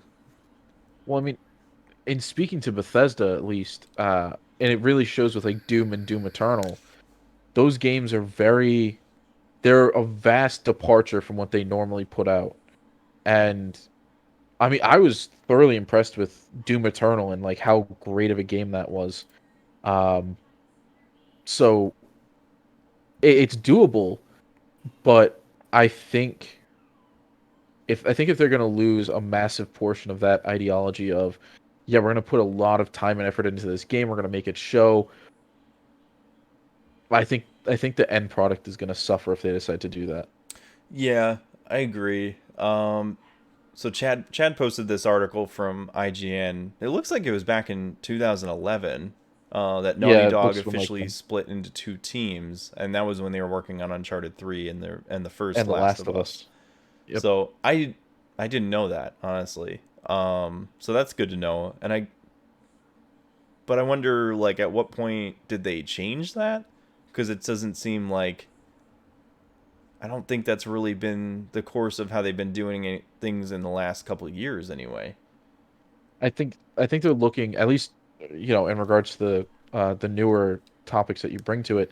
I think they're looking to be able to work on maybe 3 or 4 projects at one time instead of working on just 2. Yeah. But again, the end product's gonna suffer, and Yeah. I don't know how to feel about it. Yeah, I hope that's not the case, because you're right. I Yeah. mean, we do have to wait longer, because I think it was like, what was it, from 2013 to, from the first Last of Us to the second part, was like, wasn't that 7 years? Math. Yeah. Um, Yeah. so yeah, I think, yes, we have to wait longer for these games to come out, but I mean, ultimately, I think I'm happy with the end product, Yeah. when it does come out. So it's like, it's worth the wait, I think. But if they're talking about like, maybe we need to do this because we want more people to have diversity in what they want to work on throughout the company, or is it like, we want to be able to make more money? I don't know. Like, maybe it's a combination of things. Yeah, it could be either of them, honestly. Yeah. So I don't know. I guess we'll see how that goes. I think it'll come to a head within the next couple years. Yeah, probably. I think we'll finally see it. In light of Days Gone 2 pitch being scrapped, we have this piece of news at least. Days Gone is coming to PC, and Okay. I think I talked about it on one of the previous episodes, but they revealed some gameplay, and it launches Yeah. on May 18th. And so far, graphically, it looks really nice. Watching that trailer, it looks really cool. It might make me want to go back and play it just to Okay. experience it on the PC. Yeah. I don't know. I have always I, for the most part, I prefer playing a game with mouse and keyboard over controller. Okay. So like a game like that, being able to aim with your gun with the mouse and keyboard, I think is much better for me anyway. Yeah. But I think it's cool to see this game like getting these upgrades with like, let me see if there's like some of this stuff in here. They added like the photo mode, which I think they had on the PlayStation as well. Um, but they just added a lot of like graphical changes to it. I don't know if it's going Okay. to take advantage of like RTX as well as like DLSS and stuff like that. You But hope. we hope, yeah. I think it would be cool to see Oh yeah. that. I thought I had some stuff in there. I don't know. Check out I check mean, out the trailer, because it does talk about it a little bit more in depth in this article that I pulled. Um, but yeah, I think it would be a cool way, if you've not played it. This is a good opportunity to play it on PC, if that's the route you want to go. I think if it's just going to be a re-release, it's not a bad idea, Mm, but they are missing out on the opportunity to create a new product, one that could evolve on the previous, unrealized potential of the game. So I mean, they are yeah, losing out on a fair amount of what could be, but if it helps them create their next project, I'm not opposed to it. yeah, yeah. No, I totally agree. I think this is Mhm. cool because like, this isn't the only game that's going to be launched from PS4 to Yeah, PC. Um, I know there's been like uh, a huge ask for God of War to come to PC. yeah, We already have Horizon Zero Dawn that has already been out. I think there was like some issues with it, but I think they've mostly worked out a lot of those yeah. issues. Most of them have been patched over. Um, and I can't think of the other one. There was, I think, maybe a couple others that I'm blanking on right now. Yeah, like Sony first-party games that are supposed to come to PC. Yeah, yeah, and I Yeah, don't know that they've actually announced them yet. no, Not not sh- yet. I've been keeping an ear to the ground. Okay, good. Yeah, Yeah, because I was like, I know there's quite a bit that would be really cool. Like, it would be cool to see the Last of Us games come to PC. I think that would be really cool. oh, absolutely. Yeah, Or Uncharted or something like that would be awesome. Um, absolutely. but yeah, I mean, this is cool for people who don't have a PlayStation system. It's a good game to have people get their hands on, Yeah, and like you said, hopefully it helps them to advance onto their next project, whether it is another Days Gone game or something entirely new. Um, I think it's really cool. So yes, oh, please, absolutely. yeah, go check out that. I think it's coming out. You can actually pre-purchase it right now on Steam and Epic Game Store right now. There you go. And I don't think it's full price. I think it was, when I checked on Steam, I think it was only like $49.99. Yeah, it's probably gonna be something cheaper than on PlayStation. Yeah, so that's not a bad deal. Chad says, sorry to throw random in, but imagine Jack and Daxter game where the way they made The Last of Us with actors and mocap and shit. Gosh, that would be interesting. It'd be interesting, but I don't think they'd be able to. I don't know if they're gonna do a remake. I don't think they'd be able to capture the original feeling of the Jack and Daxter games if they did that. That's true. Yeah, I think it'd be a little different. I feel like they would probably have to go in the same route as like some of the newer Ratchet and Clank games, where they're more like cinematic, kind of Pixar-esque looking. Yeah. As long as they don't do a movie tie-in, I'll be happy. I like the Ratchet and Clank movie. I thought it was a pretty cool one, but so the movie wasn't bad, but I Mhm. played the game, and like they throw in bits and pieces of the movie, but they don't really like cohere it together, and I think that's what ruined that whole tie that game for me. Yeah, I see what you're saying. Yeah, some people I think were mostly liked from like the reception of the game. I think most people liked the game but didn't like the movie. You know, because they were like, it was exactly like the same thing but shorter. Yeah, and I mean, I don't mind that it hit the same beats. I don't mind that it kept the same idea, but it would have been better if the game were longer and they actually like integrated more of the movie into it, rather than try to just make the game and then throw in bits of the movie. Like it would have been better to have seen integration between those two. Yeah, that's true. Chad says, And I mean, went from lighthearted to gritty. Jack did. That's true. I mean, it did kind of make that transition throughout the years. Yeah, Jack and Daxter to Jak 2, like it was a massive flip, but I mean, it's more a matter of how the characters are portrayed and like more of the open world aspect of it. Like it's not so much human interaction as it is a character interacting with their environment.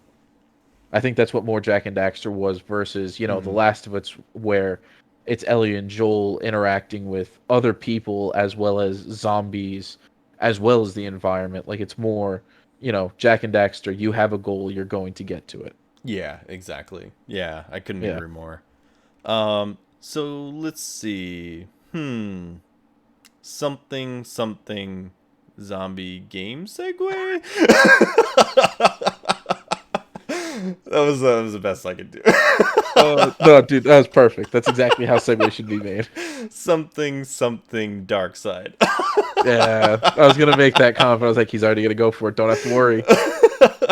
Capcom has confirmed that Resident Evil 4 is coming out on Oculus Quest. So, I don't think there's a trailer quite yet, but there is some screenshots that show like first person Resident Evil 4 where it shows them like holding a knife and the gun. So it says, remember back in, I pulled this from, damn it, what was that from? VRFocus.com.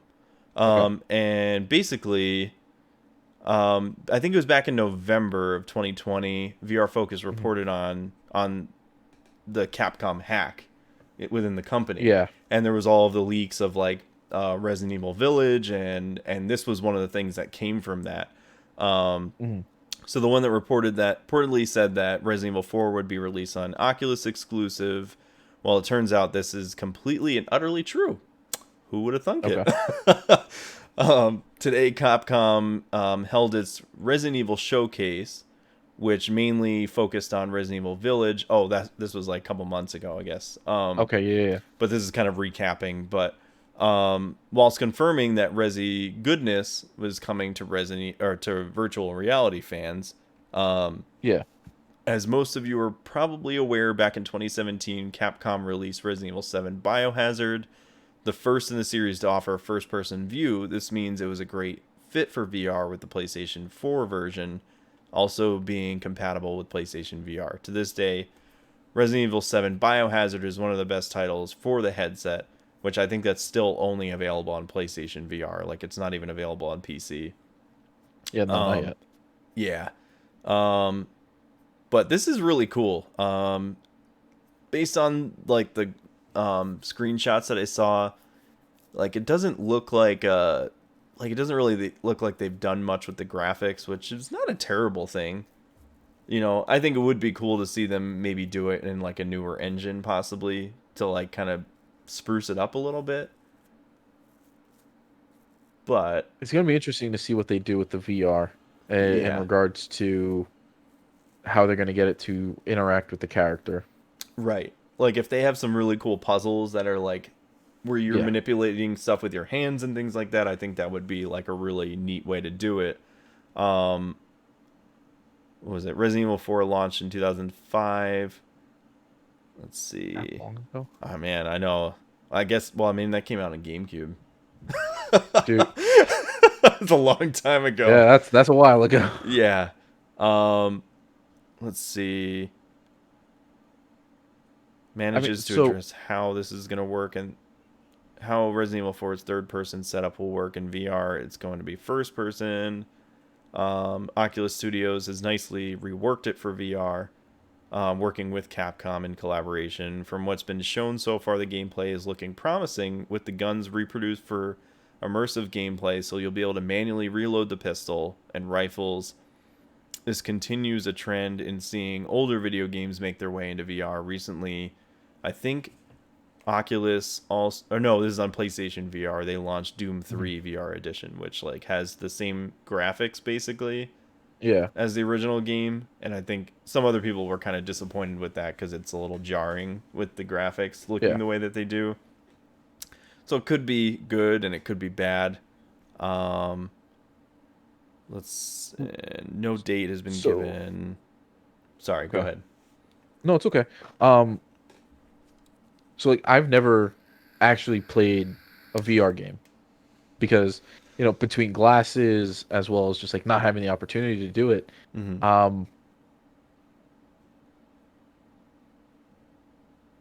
I'm very reserved when it comes to anything that includes an older game being moved onto VR, just due to the fact of everything is so rose-colored and there's so much nostalgia. You don't want to go back and play those games and tarnish the I totally agree. Tarnish what you have with it. Yeah. And it's going to be interesting to see how they take a third person to a first person and allow you to like actually experience the game. But I mean, even in regards to like another game in that vein, like a Quake 2, you could do it in VR, but there's so much nostalgia and there's so much of a community built behind it. If you do it even the slightest bit wrong, it will not go well for you.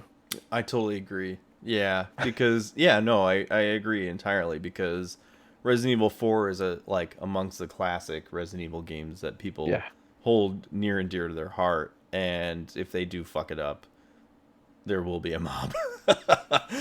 It'll be something. I'll be the first one to say that. Yeah. So I think it is weird that they're kind of like, from the screenshots that I've seen, it looks like the original game just put in first person, and that doesn't always work. You know, like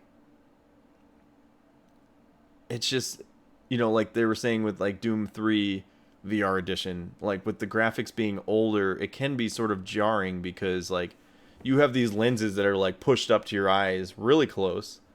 And like some games are able to do it decently, but other ones, like I think it can be sort of disorienting looking at these like graphics. Like if it's made to look sort of retro, I think like that's fine. But if it's like something that's just like super pixelated and not like edges aren't really smooth, that can be really weird.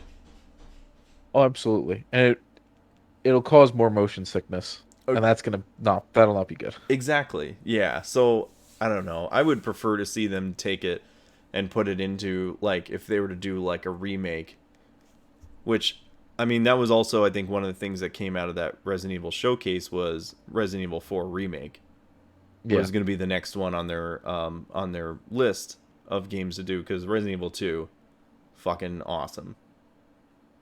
Was a great return to form from the original game.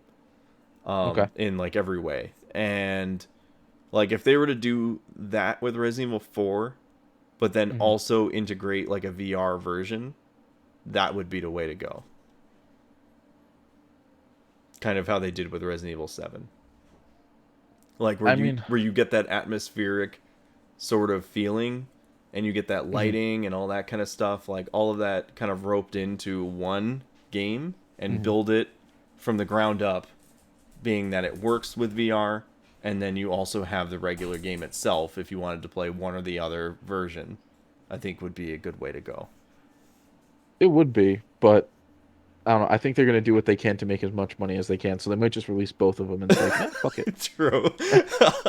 That's right. Yeah, I mean, Capcom is also one of those companies that is kind of capitalizes on some of their shit like that, you know. The dog is losing her mind. I see that. You let her out. Hopefully she doesn't get too wild. No, I don't know. It's dark enough outside. She can't see the squirrels and leaves. So yeah, I guess we'll wait and see how this kind of turns out. But are you excited for VR games, Chris? Because I am.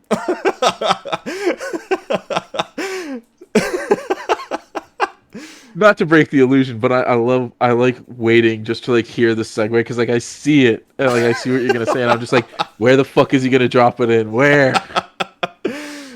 So this game, I appreciate that. Thank you. So this game looked really cool. This is a PSVR game that's coming out. And it says change the course of history with Wanderer. So it's a time travel PSVR adventure, where you travel back through history to prevent the collapse of civilization. And just watching the trailer, you travel through time and you go through different like eras and things like that. I don't know. It looks cool, but you know, it could be kind of weird too. I don't know. Like, I guess you go through like these different ages and reshape humanity. You play as Asher Newman. Okay. It's a terrible name, by the way, but you're thrust into an unexpected journey to change the course of history. So like you see moments where you're like in World War II and you're holding a rifle and you're like shooting Nazis or whatever. Yeah. And it looks like it has a lot of like puzzle elements into it. It could be really good. You know, PSVR has like some really good titles that are exclusive to the VR on there. Yeah. And they seem to do like a decent enough job where it's still really enjoyable. With the Move controllers, which came out, mind you, during the PS3 era. Yeah. You know, like, it's not the greatest option, and the tracking and stuff. There's been no improvement. Yeah, there's been no improvement. The tracking sucks. It's just, like, one camera and the lights on the headset. And, like, Blood and Truth is one of my favorite VR games on the PlayStation VR. Like, it's, like, this Bond sort of mafia action-adventure game. And they did an excellent job on it, but it's just looking through the lenses on that headset from, you know, when I'm used to looking on my headset that I use on the PC, I have the Index. It's a world of difference. It's like staring through a rusty screen door on a battleship. You know, so it's, you know, I really hope that PlayStation comes out with their PSVR 2 very soon. Because I think they could really capitalize on some of these really excellent games and bring them to the new headset with like using more upgraded sort of mechanics and technology that we have now with VR games. So like, you know, they've already shown off the controllers for the PlayStation VR 2, which has a lot of the DualSense sort of tech built into them, like the haptics and the force feedback controller, like triggers and stuff like that. You know, but that's probably not coming for like another year or two. So yeah, I think it'll be a little bit longer before we get it. Yeah, so like I I don't know. Like, I appreciate that, like, PlayStation is still, like, sticking to their guns on VR games and, like, the releases of them, but it's like, I mean, it's It just kind of feels hard like to the Connect. Yeah, it's just really hard to sell somebody on one of these. Like, if that is the only VR that somebody has, like, okay, that's fine. Like, Yeah. I can't knock somebody for wanting to use it, but like when there's so much other better stuff, better tech out there, it's like, how can you guys keep Absolutely. pushing more games when it's like you still have the same garbage Yeah. tech? You know, it's sad. I don't know. It's all shovelware, man. It's all shovelware. It really is. It really is. Let's see. So last but not, no, actually, this is the last piece of news. Sorry. Sorry to trick you guys. So I pulled this from the egg.net. This is, Frontier Developments has just launched the third alpha phase for Elite Dangerous Odyssey on PC. You know, I haven't gotten much into Elite Dangerous. I played it a little bit. It is a really cool flight sim. And it's very intricate and a lot of like systems and things built into it. This is really interesting if you're not familiar with this. The Frontier Developments and Odyssey is basically making it so that way you can actually land on a planet, get out of your ship, and be in either third or first person, and go and like mine for resources, and go and like, I think you can use weapons and have like first person shooter, like shooting elements added where you can fight other enemies and things like that. There you go. And this is really interesting, I think, because if you have you heard of Star Citizen? Yeah. You know, the #1 Kickstarted game for like billions of dollars, and still has not, like, doesn't see a release date in Still in sight. alpha. Still in alpha, exactly. You know, I appreciate like what, you know, Chris Roberts, who is the guy who made all of the Wing Commander games back in the day, back in the 90s, is like the head of, you know, of Star Citizen. It has a lot of really cool stuff in there. I have played quite a bit of Star Citizen when it was in its earlier alpha phases. I haven't played it in like a good year or two now. I kind of jump in every once in a while, but they just keep reiterating things, and it's like, all right, just finish that fucking thing and put it out. Like, quit like fucking changing new. it. Let's go. Yeah, quit changing it, and then like, you know, pushing other things back. Like, I get it's just frustrating, but I guess the point I'm getting at is like, I think Elite Dangerous might beat Star Citizen to the punch on this. I hope so. I really do hope so, because I mean, Elite Dangerous has been out for quite a while now. Yeah. But this is just their opportunity to be like, we can do exactly what you guys are doing, do it better, and we're gonna still be done before you guys. Yeah. Silver platter. Here you guys go. That's my hope. But this is cool. So this is their third alpha phase. I think it came out yesterday, the 15th of April. The independent video games publisher and game developer Frontier Developments today announced with great joy and excitement that they have just launched the third alpha phase for their sci-fi MMO action RPG Elite Dangerous Odyssey on PC. The alpha, accessible since March 29th, is available for lifetime expansion pass owners and players who have pre-ordered the Odyssey Deluxe Alpha expansion pack. The Odyssey Alpha will be updated to include the new content as of today. And the third stage continues to expand the playable portion of the galaxy to 50 light years and move focus toward the exploration of undiscovered planets and exobiology path career. Additionally, commanders will finally experience the coveted first football moments within the alpha when they set foot on a previously uncharted planet for the first time. And I watched like it was like a gameplay sort of trailer, and it kind of showed them like mining some resources. Like it definitely still has like a ways to go.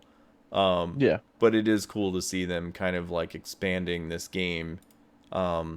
You know, again, this game has been out for a while. Like, why not kind of expand it and make it something more for people who want more than just like a flight sim, something that's a little more like immersive and have like a bunch of other stuff. I see you. Areas of play and features during the alpha are subject to change. A full list of updates can be found on Elite Dangerous forums. Odyssey releases on PC in late spring. Oh, so this is... So it's around the corner, at least. Yeah, so I'm sure they're probably still going to be doing more updates to it, but it looks like it's going to be releasing. Yeah, like a final release is actually spring 2021. Hopefully it's leaving alpha. Hopefully. Yeah, so I wonder what that's going to look like when in its final stage when it actually comes out. Like, will it be like a finished sort of product, or is it just going to be like something very simple? Who knows? I don't know. I'm not going to get my hopes up because it comes all the way back to we'd just spoken about it. Star Citizen. The others. No, not Star Citizen. The other space game, the one that was disappointing at the beginning. Wing Commander? No. Oh, Mass Effect. Nope, not Mass Effect. Sorry. Star Wars. Star Trek. Battlestar Galactica. Doctor Who. No, it was on the PS4, and like there was all the hype for it. Oh, fuck. See, I've derailed it. It's all gone. Brothers My in brain Arms. is shot. Battlefield 4. Battlefield Hardline. He's gonna start listing off. First person choose. Let's go. Mirror's Edge. Dishonored. Yeah, I don't know. It's hard because Star Citizen is such a well-known series. Like, you really have to hope that your game can hold up to it because it is a fun game, but it's a fucking time sink. Yeah, I totally agree. Especially like I didn't spend, obviously you can spend a shit ton of real money on like spaceships and shit like that for Star Citizen. Like, it's ridiculous. I never got that crazy into it. I think the most I ever spent was like, I think it was maybe like $100 I bought one ship because I was like, I really love that ship. And at that point you couldn't buy them in game yet. Like, I think the point they're at now is like you can actually earn money from doing like quests or missions or whatever you call them. And you can actually buy in-game ships, but they also have like sort of Second Life bullshit kind of added in there, like, oh, now you have to buy insurance on your ships, and if they're not insured you lose your ship. And it's like, fuck you, like, just let me fucking play the damn game, all right? Like, I don't need to make this a second job together, it'll be great. Yeah, exactly. Like, it doesn't need to be like real life. I think they're going way too sim on this shit. Yeah. Like, it's fine if you want to make the flying like super realistic. I get that. But like all of the other aspects, like, I don't need another fucking job. Like, I already work a full-time job. I don't need playing a game to you don't feel need like a second too. one. Yeah, but and yeah, I think like playing, I recently wanted to jump back into Star Citizen, and I was just like so fucking overwhelmed because I was like, I don't remember what I was doing. I don't remember where I was. And for a second there, like, I was looking on their website, and they actually have people who volunteer as guides. Yeah. To teach you how to play the game. And I was just like, do I really want to do this? It's like, nah, I'm just going to close it now. Yeah, exactly. Bye. I was just like, nah, maybe next time. Dude, yeah. If a game gets to that point, you're just like, okay, no, I'm out. I've checked out. Yeah, it's just so much. Yeah, so hopefully this is better. And I think it said something about, oh yes, releases on PlayStation 4 and Xbox One. All-in-one games and entertainment systems are planned for autumn of 2021. So that's cool. It's coming to consoles too. So you guys can keep an eye out for that. For more information, you guys can follow Elite Dangerous on Facebook, Twitter, Instagram, and YouTube. Visit the Elite Dangerous official website at elitedangerous.com. Yeah, so I think that was the last bit of news there. I feel terrible, Chris, because normally when I introduce the guests in the very beginning, I ask you to explain what it is that you do, and I guess we're at the perfect segue right now for our Pixel to Pixel. So, Chris, would you please explain who you are and what you do? As stated in the beginning, the name's Chris. I'm one half of the creator of Just Your Average Channel. So Just Your Average Podcast, being our main show that we put out. Chad and I, and we also have a third cohort, Chris, who joined within the last few years, and uh, it's been a forward momentum that's been extremely gratifying to be a part of. Um, Mainly, it's just it's a group of guys, group of people just talking about whatever they want to talk about, news, video games, comics, whatever you want. It's just meant for a place where we can have a conversation and not, you know, not cause too much hell. I guess is the best way to put it. Yeah, no, it's definitely I think when I had Chad on the podcast in one of the last episodes, we talked Yeah. about, you know, I think it was when I interviewed him about, you know, it's interesting because like, yeah, mine is a little more like formatted and a little more trying to like structured, but you guys have more of like an open floor model, which is like, it's not a bad thing having like two different ways to do it. Like you were saying, You you can don't call want it what it is. It's a shit show. It's so much fun though. Like I have to admit, Yeah. like it is cool, and like you were saying, you're not locking yourself into one particular set of topics. Like it can Yeah. be gaming, it can be movies, it can be fucking politics, like Yeah. it can be a whole slew of different things. Like, and it's like one of those things you can come here, you can definitely come and expect to have an interesting conversation, whether it's like off the fucking wall Interesting. or Yeah.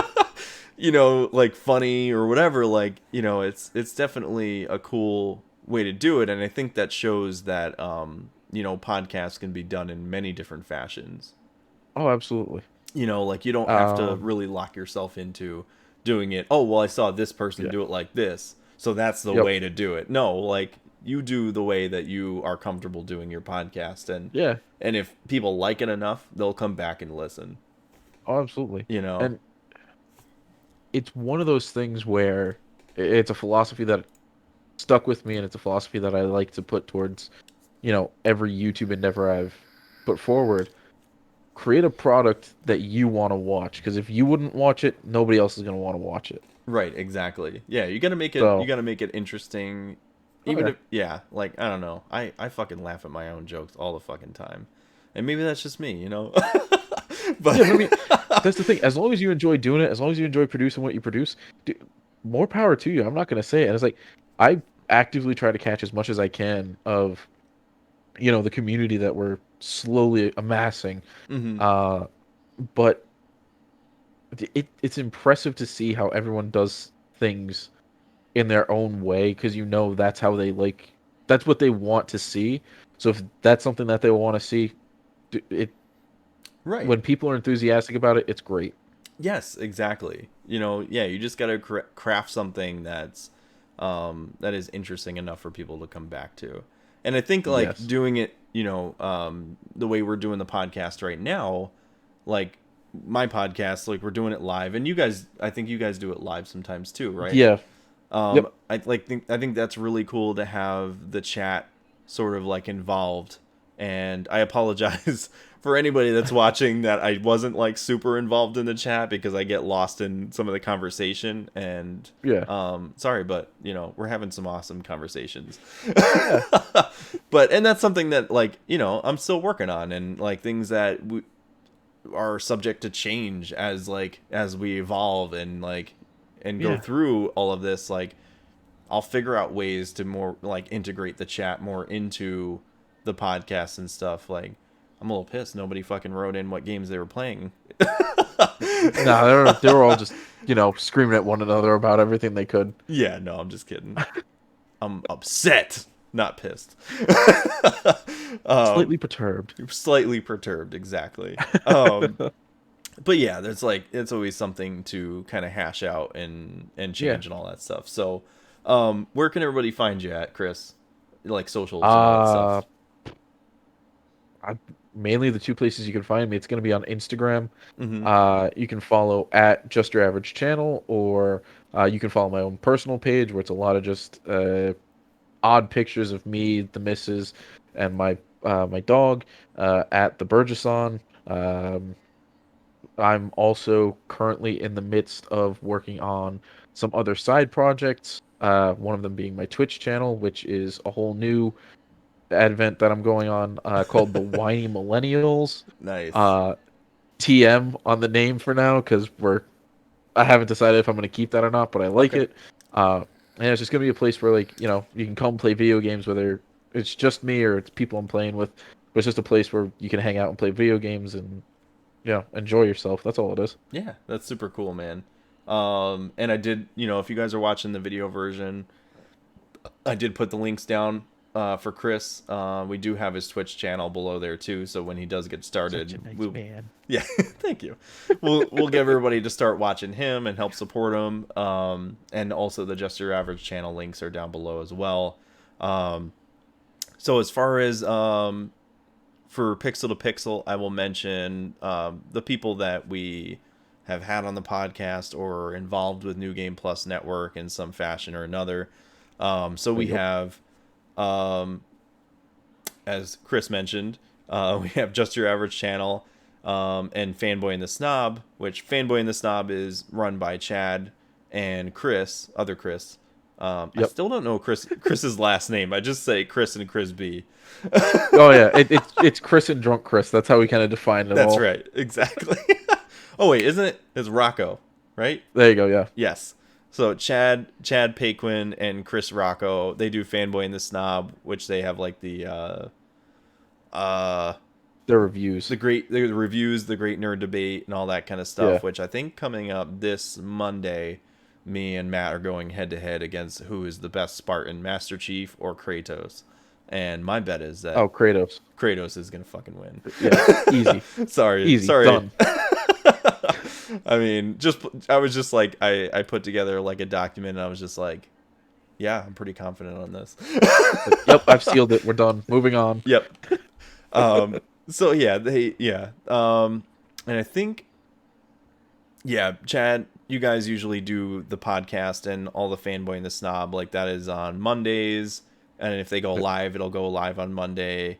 The time kind of changes from time to time, right? I guess, but it fluctuates, but normally it's around like 6:30, 7 o'clock. Okay, yeah, that's what Eastern. I figured. That's what I figured. Yeah. Yeah. So, and I think a lot of the socials are the same. Instagram at Just Your Average Channel. Yes, sir. Facebook Just Your Average Channel. YouTube Just Your Average Channel. But I think they have a separate YouTube channel for Fanboy and the Snob, which doesn't have its own like. It doesn't have its own / items yet. Yeah. Exactly. Yeah. So the next one we have is and then I also wanted to mention they have the audio podcasts and episodes on Spotify, Apple, Google, and Overcast. And anywhere you can find it. Yeah, basically. If you go to Instagram, that's probably the best bet because you guys got the link tree there, which kind of takes you right to all the content. We have Matt Philandro, which is Devoted Saint Retro. He makes game art with woodworking, controller stands with LEDs, NES, SNES, N64, Sega Genesis, and Game Boy cart stands. And also, like, I think Chad has the Game Boy cart stand, or the Game Boy stand for the old OG Game Boy. Yeah, he does. Shit's so cool. He's also makes PlayStation, Xbox logos, Nintendo Switch, like, wooden signs. But that's not what he's limited to either. Like, you could hit him up on Instagram at Devoted Saint Retro. He's got his shop link in there. You can also find him on devotedsaintretro.com. And if you want something that you have an idea of something that you want him to make you, guaranteed, I'm sure he'll probably be able to do it as long as, you know, it's within reason. But he's pretty wide open for sure. Like, he's got a CNC machine to do like a lot of the work and stuff like that. So it's beautiful work too. It is. Yeah, he does an amazing job. I'm so proud of him. He grows up so fast. But I also want to mention he's also Twitch streaming as well. You can find him on twitch.tv/devotedsaintretro. I think he usually streams on Thursdays, and that's kind of changes from time to time. Like, it can be around like 9 or 10 p.m. Eastern time. And a lot of times we usually do like a group stream on his stream. Like, we'll usually join in on a game that he's playing. and just have like a grand old time with all of our cussing and raunchiness all lumped into one fucking game. Yep, one little bit of nightmare. It's beautiful. The next one we got is Leslie Morales. She is Sector 7 Item Shop. She also makes gaming related merch and art. You can find her shop over in the Sector 7 slums, around the corner, hang a left, and just a dash up the stairs. She's got some excellent work that she does. She does a little bit of stuff with wood. She does a little bit of stuff with like, I mean, all sorts of things. Like, I bought the Cyberpunk resin tray from her, and that is super cool. Like, it's super glossy, and you have like the almost, it's like a mirror image of the Cyberpunk logo, like the lettering, and it's black on the inside, glossy, and the outside is yellow. And then I put like all of my Cyberpunk pins from the collector's edition in there, and I got my lights from my speakers kind of flashing in there, so it like shines really nice. And I mean, they're like this big, so they don't take up a lot of room, but I think she made like a bunch of different ones, like Zelda related, Red Dead Redemption, all sorts of stuff like that. So please go check out her shop. You can go find her on Instagram at Sector 7 Item Shop, and she's got a link tree in there as well. You can find all of her stuff in there. The next one we got is Josiah DeAndrea, Vile Shrew. He's a Twitch streamer, YouTube content creator. He's been on the show before. He's also my cousin, so I gotta support him, and he helps support me. So there you go. Share the love. I can't really lock him into one particular category because he does kind of all streaming. Everything. Like one night he'll be playing Fall Guys, another night he'll be playing something else. And he also does like dual streams with his wife, and then he's got cameras like on his dogs and stuff like that. And all right, yeah, he does some like really cool stuff with that. And then besides that, he also does bar streams where he does like some really cool mixology, and he'll like, you know, make really interesting drinks. I always mention this because it just sticks in my head, but he did a stream once where he made his wife drink all sorts of different whiskeys and bourbons, and she fucking hates all of it. Nice. Just watching the reaction on her face. I love his wife. She's awesome, but it was priceless. He's a funny guy. I think you'll enjoy any of the stuff you'll watch from him. It's great. So you can find him on twitch.tv/vileshrew and youtube.com/vileshrew. We also got AJ Volpe, All for Gamers, or A4GZ. Handsome man. That's all I got.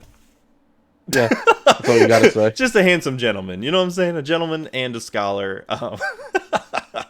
No, you can find his shop through Instagram as well. He sells some gaming merch and tiny arcades. Actually, I have one of the ones that I bought recently for my son for his birthday coming up soon. If I can reach it. It's in my desk, hidden very deeply.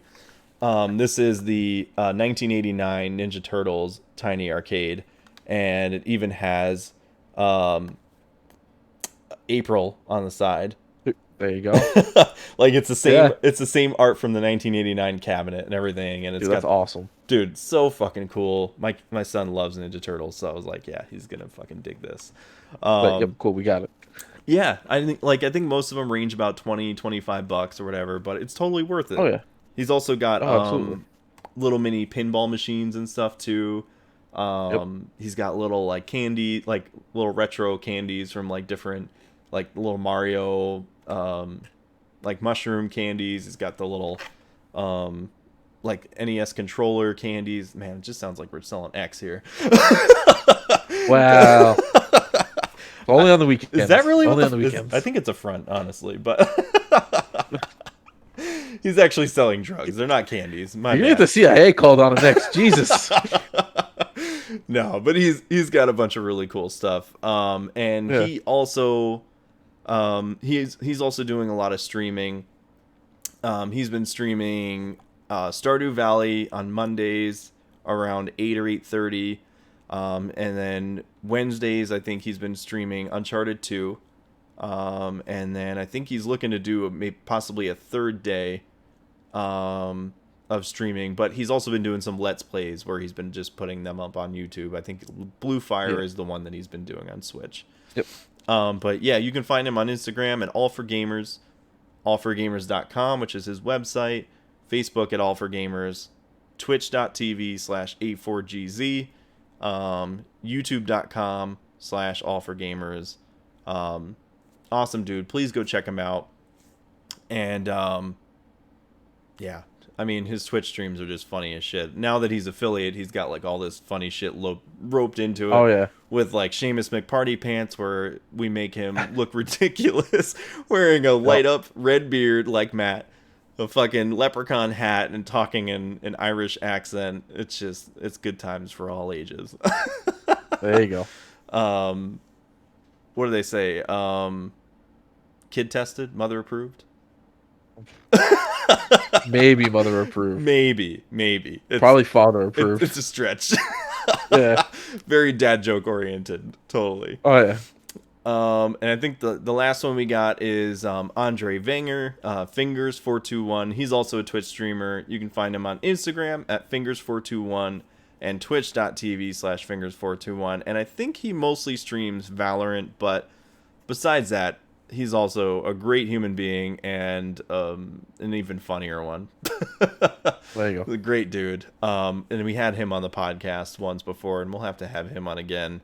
He's a raunchy motherfucker. I love him. There you go. So yeah, I think that is all.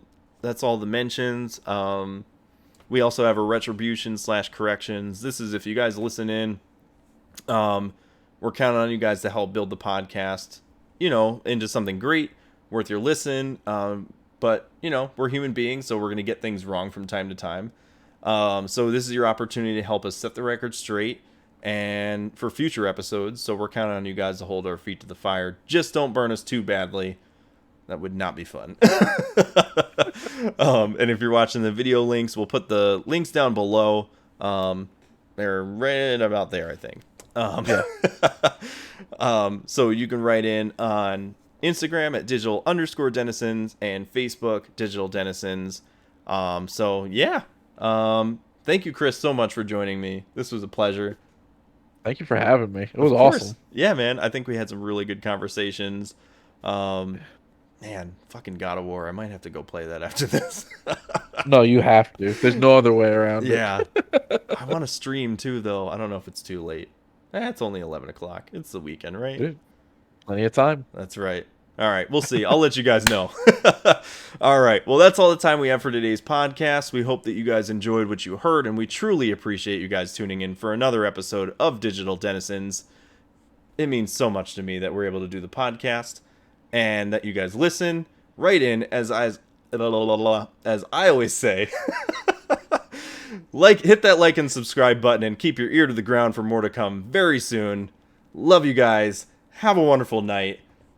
Stay classy, United States, and the rest of the world. Wow. We're doing the best we can, right? One day at a time. Yeah. All right. Good night, guys, and good luck. Love you guys. Bye-bye. Bye-bye.